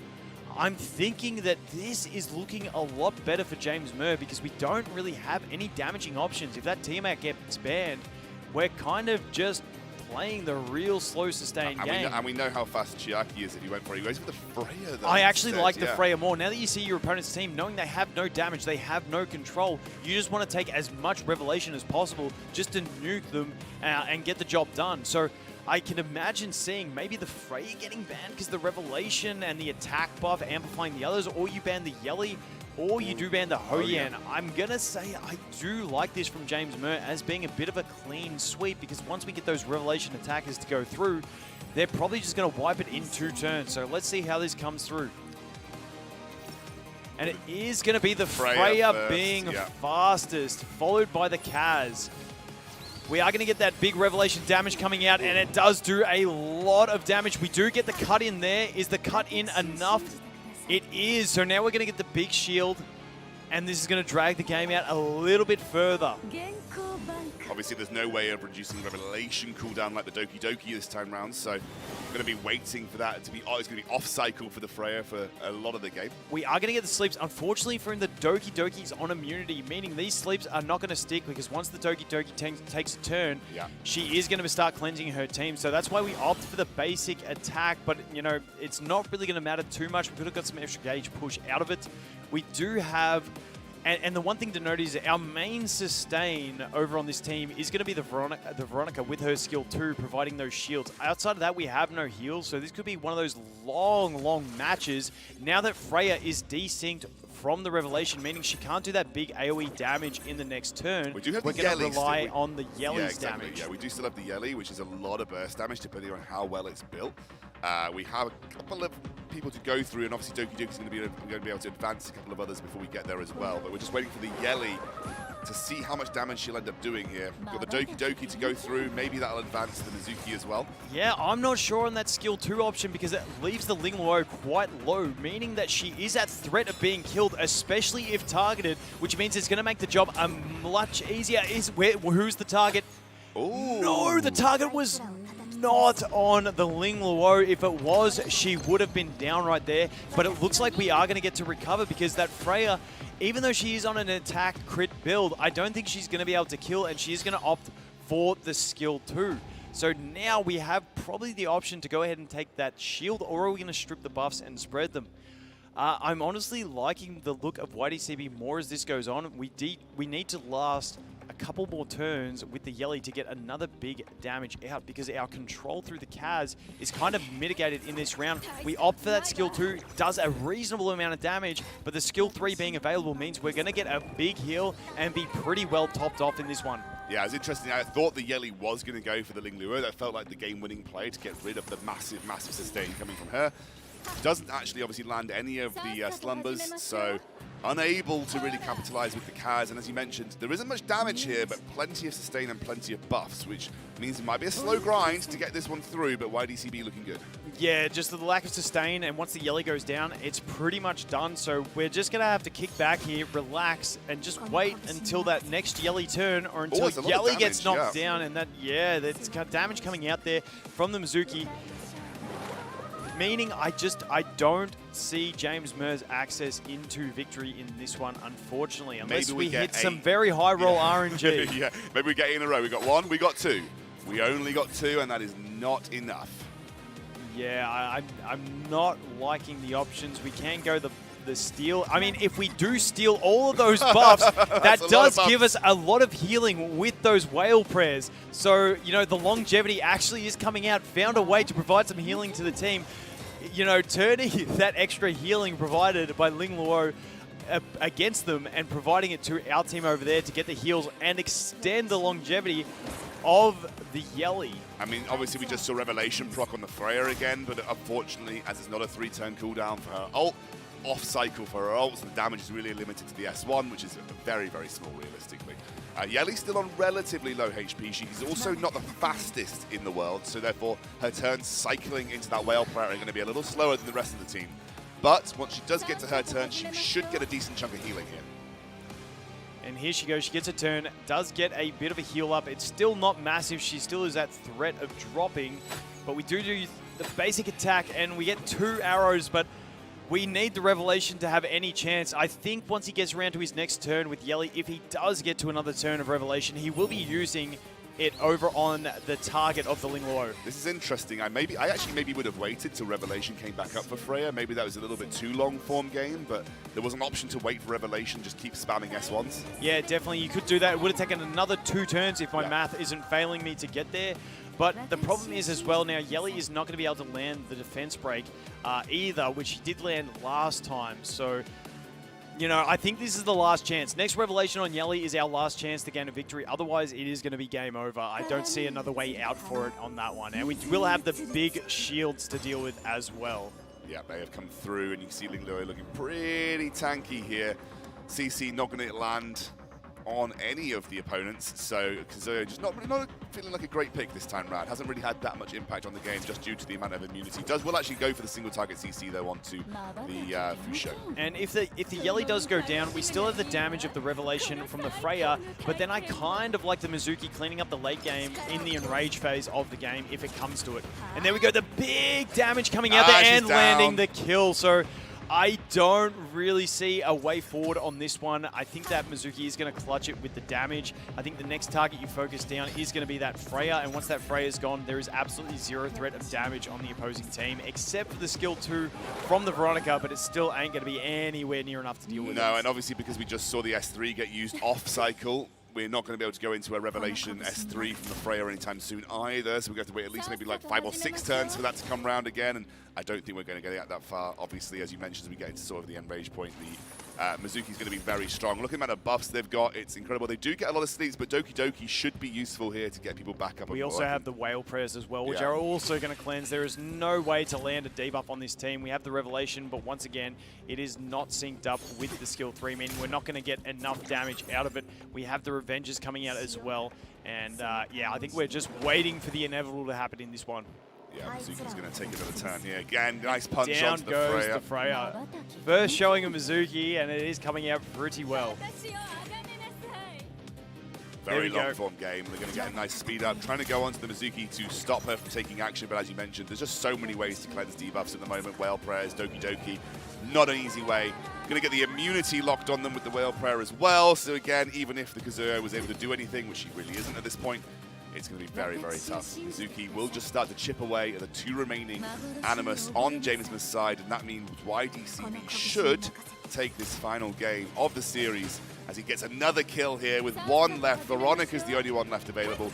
Jamesman knows that he's done. He's going to hand it over, and that means YDCB will take another win here for Team Doki Doki, with the final score being 7-4. Yes, massive game there. It was one of those slow ones. YDCB opting for no damaging options outside of that Tiamat, which when that happens, it means it's just going to be a very, very slow played game. And once again, he managed to live through it. I think the one thing that could have changed that game was if James Murr actually targeted the Ling Luo on the first Revelation usage with the Yelly. It could have actually got the job done. The defense break landed, and we could have seen a bit of a different game if that happened. Let's take a quick look at what happened then in our Influencer show match. So Seishizo got a very strong start for Team Nico Nana, but unfortunately Mr. Poke comes back with the second with 5 points and a pretty close final series in strategy, but it does mean that Team Doki Doki do take the win overall. Thank you very much, Vulcan, for casting this weekend with me. That is done for me and Vulcan for the time being, but we're going to hand over to Matt on the stage to round things out.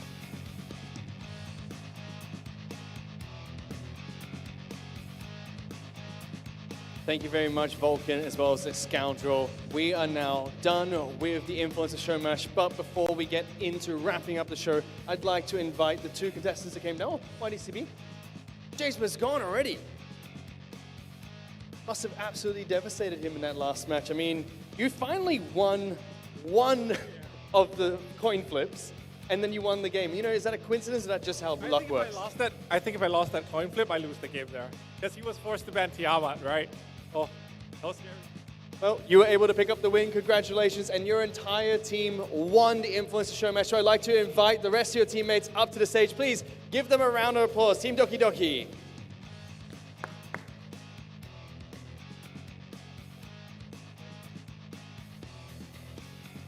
Now, gentlemen, I'm going to get right into it. We've already talked to you throughout this entire tournament. Don't even think we need to go into how much you completely demolished your competition. They've already left. I mean, let's not rub salt into their wounds right now. But you get a chance to give back to all of your fans back at home. So we're going to bring out the mysterious wheel, which you're all going to get to spin, as well as a special guest that's going to join us to spin this wheel as well.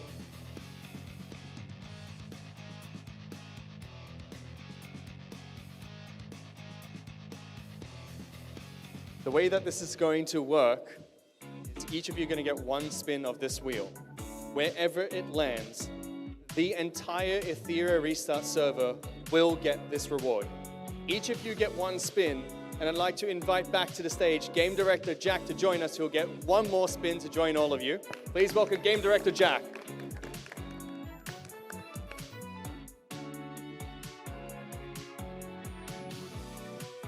All right, we'll start with you, Mr. Poki. Please spin the wheel.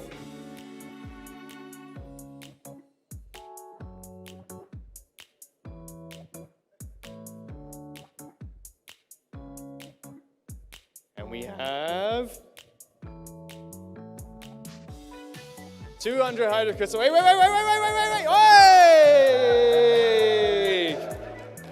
10 animal prototypes. Congratulations.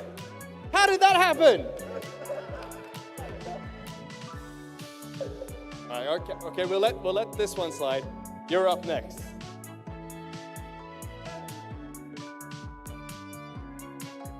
Okay. Hey! A total of 20 anima prototypes so far. YDCB, you said you're lucky. Come on, prove it to us.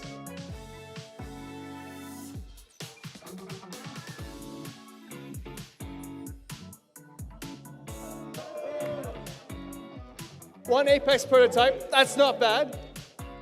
Game Director Jack, please spin the wheel for us.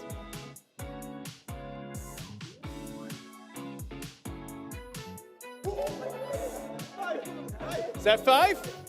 And 5 more anima prototypes, so a total of 25 anima prototypes and 1 Apex prototype. Thank you so much, gentlemen. Thank you so much, Game Director Jack.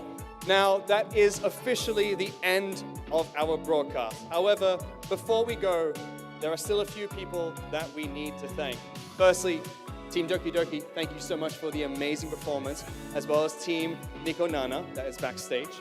We want to also thank Calienta, who was here for the legendary show match and won in decisive fashion. On top of that, Keka for winning as the champion of the EWS 2025 Global Invitational. All the players as well that were here in Shanghai, thank you so much for coming to this beautiful city.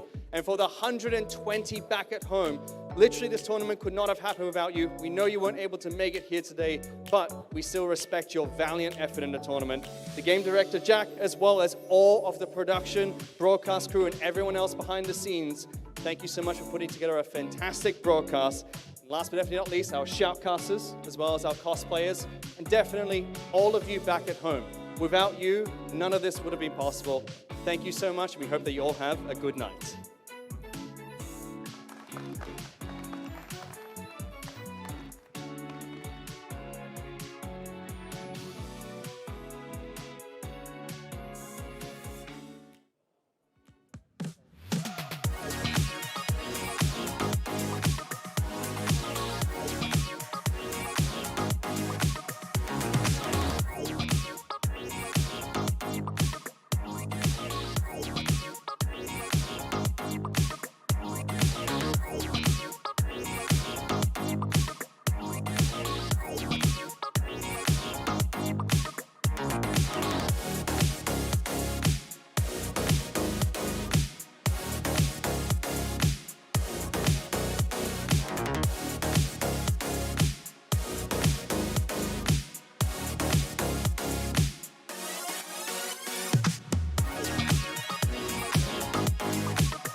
Nothing's ever what it seems, as I was left alone to bleed, reaching for anyone or anything. I pulled myself from the dark, lonely in the dead of night. Fear became a friend of mine that I grabbed tight and tamed, a beast inside of my head.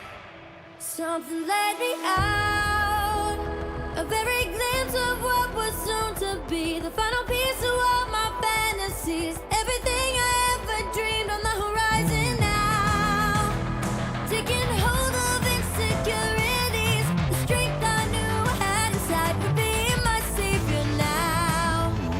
Even if I fall, this will never be the end of me. As I crawl away back to my feet, freezing cold as the that tried to chase me down, like a phoenix rising from the grave. I was born to fly again.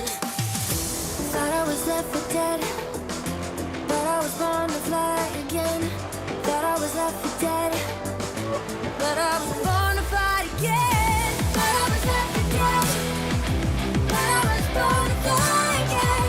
Thought I was left for dead, but I was born to fly again.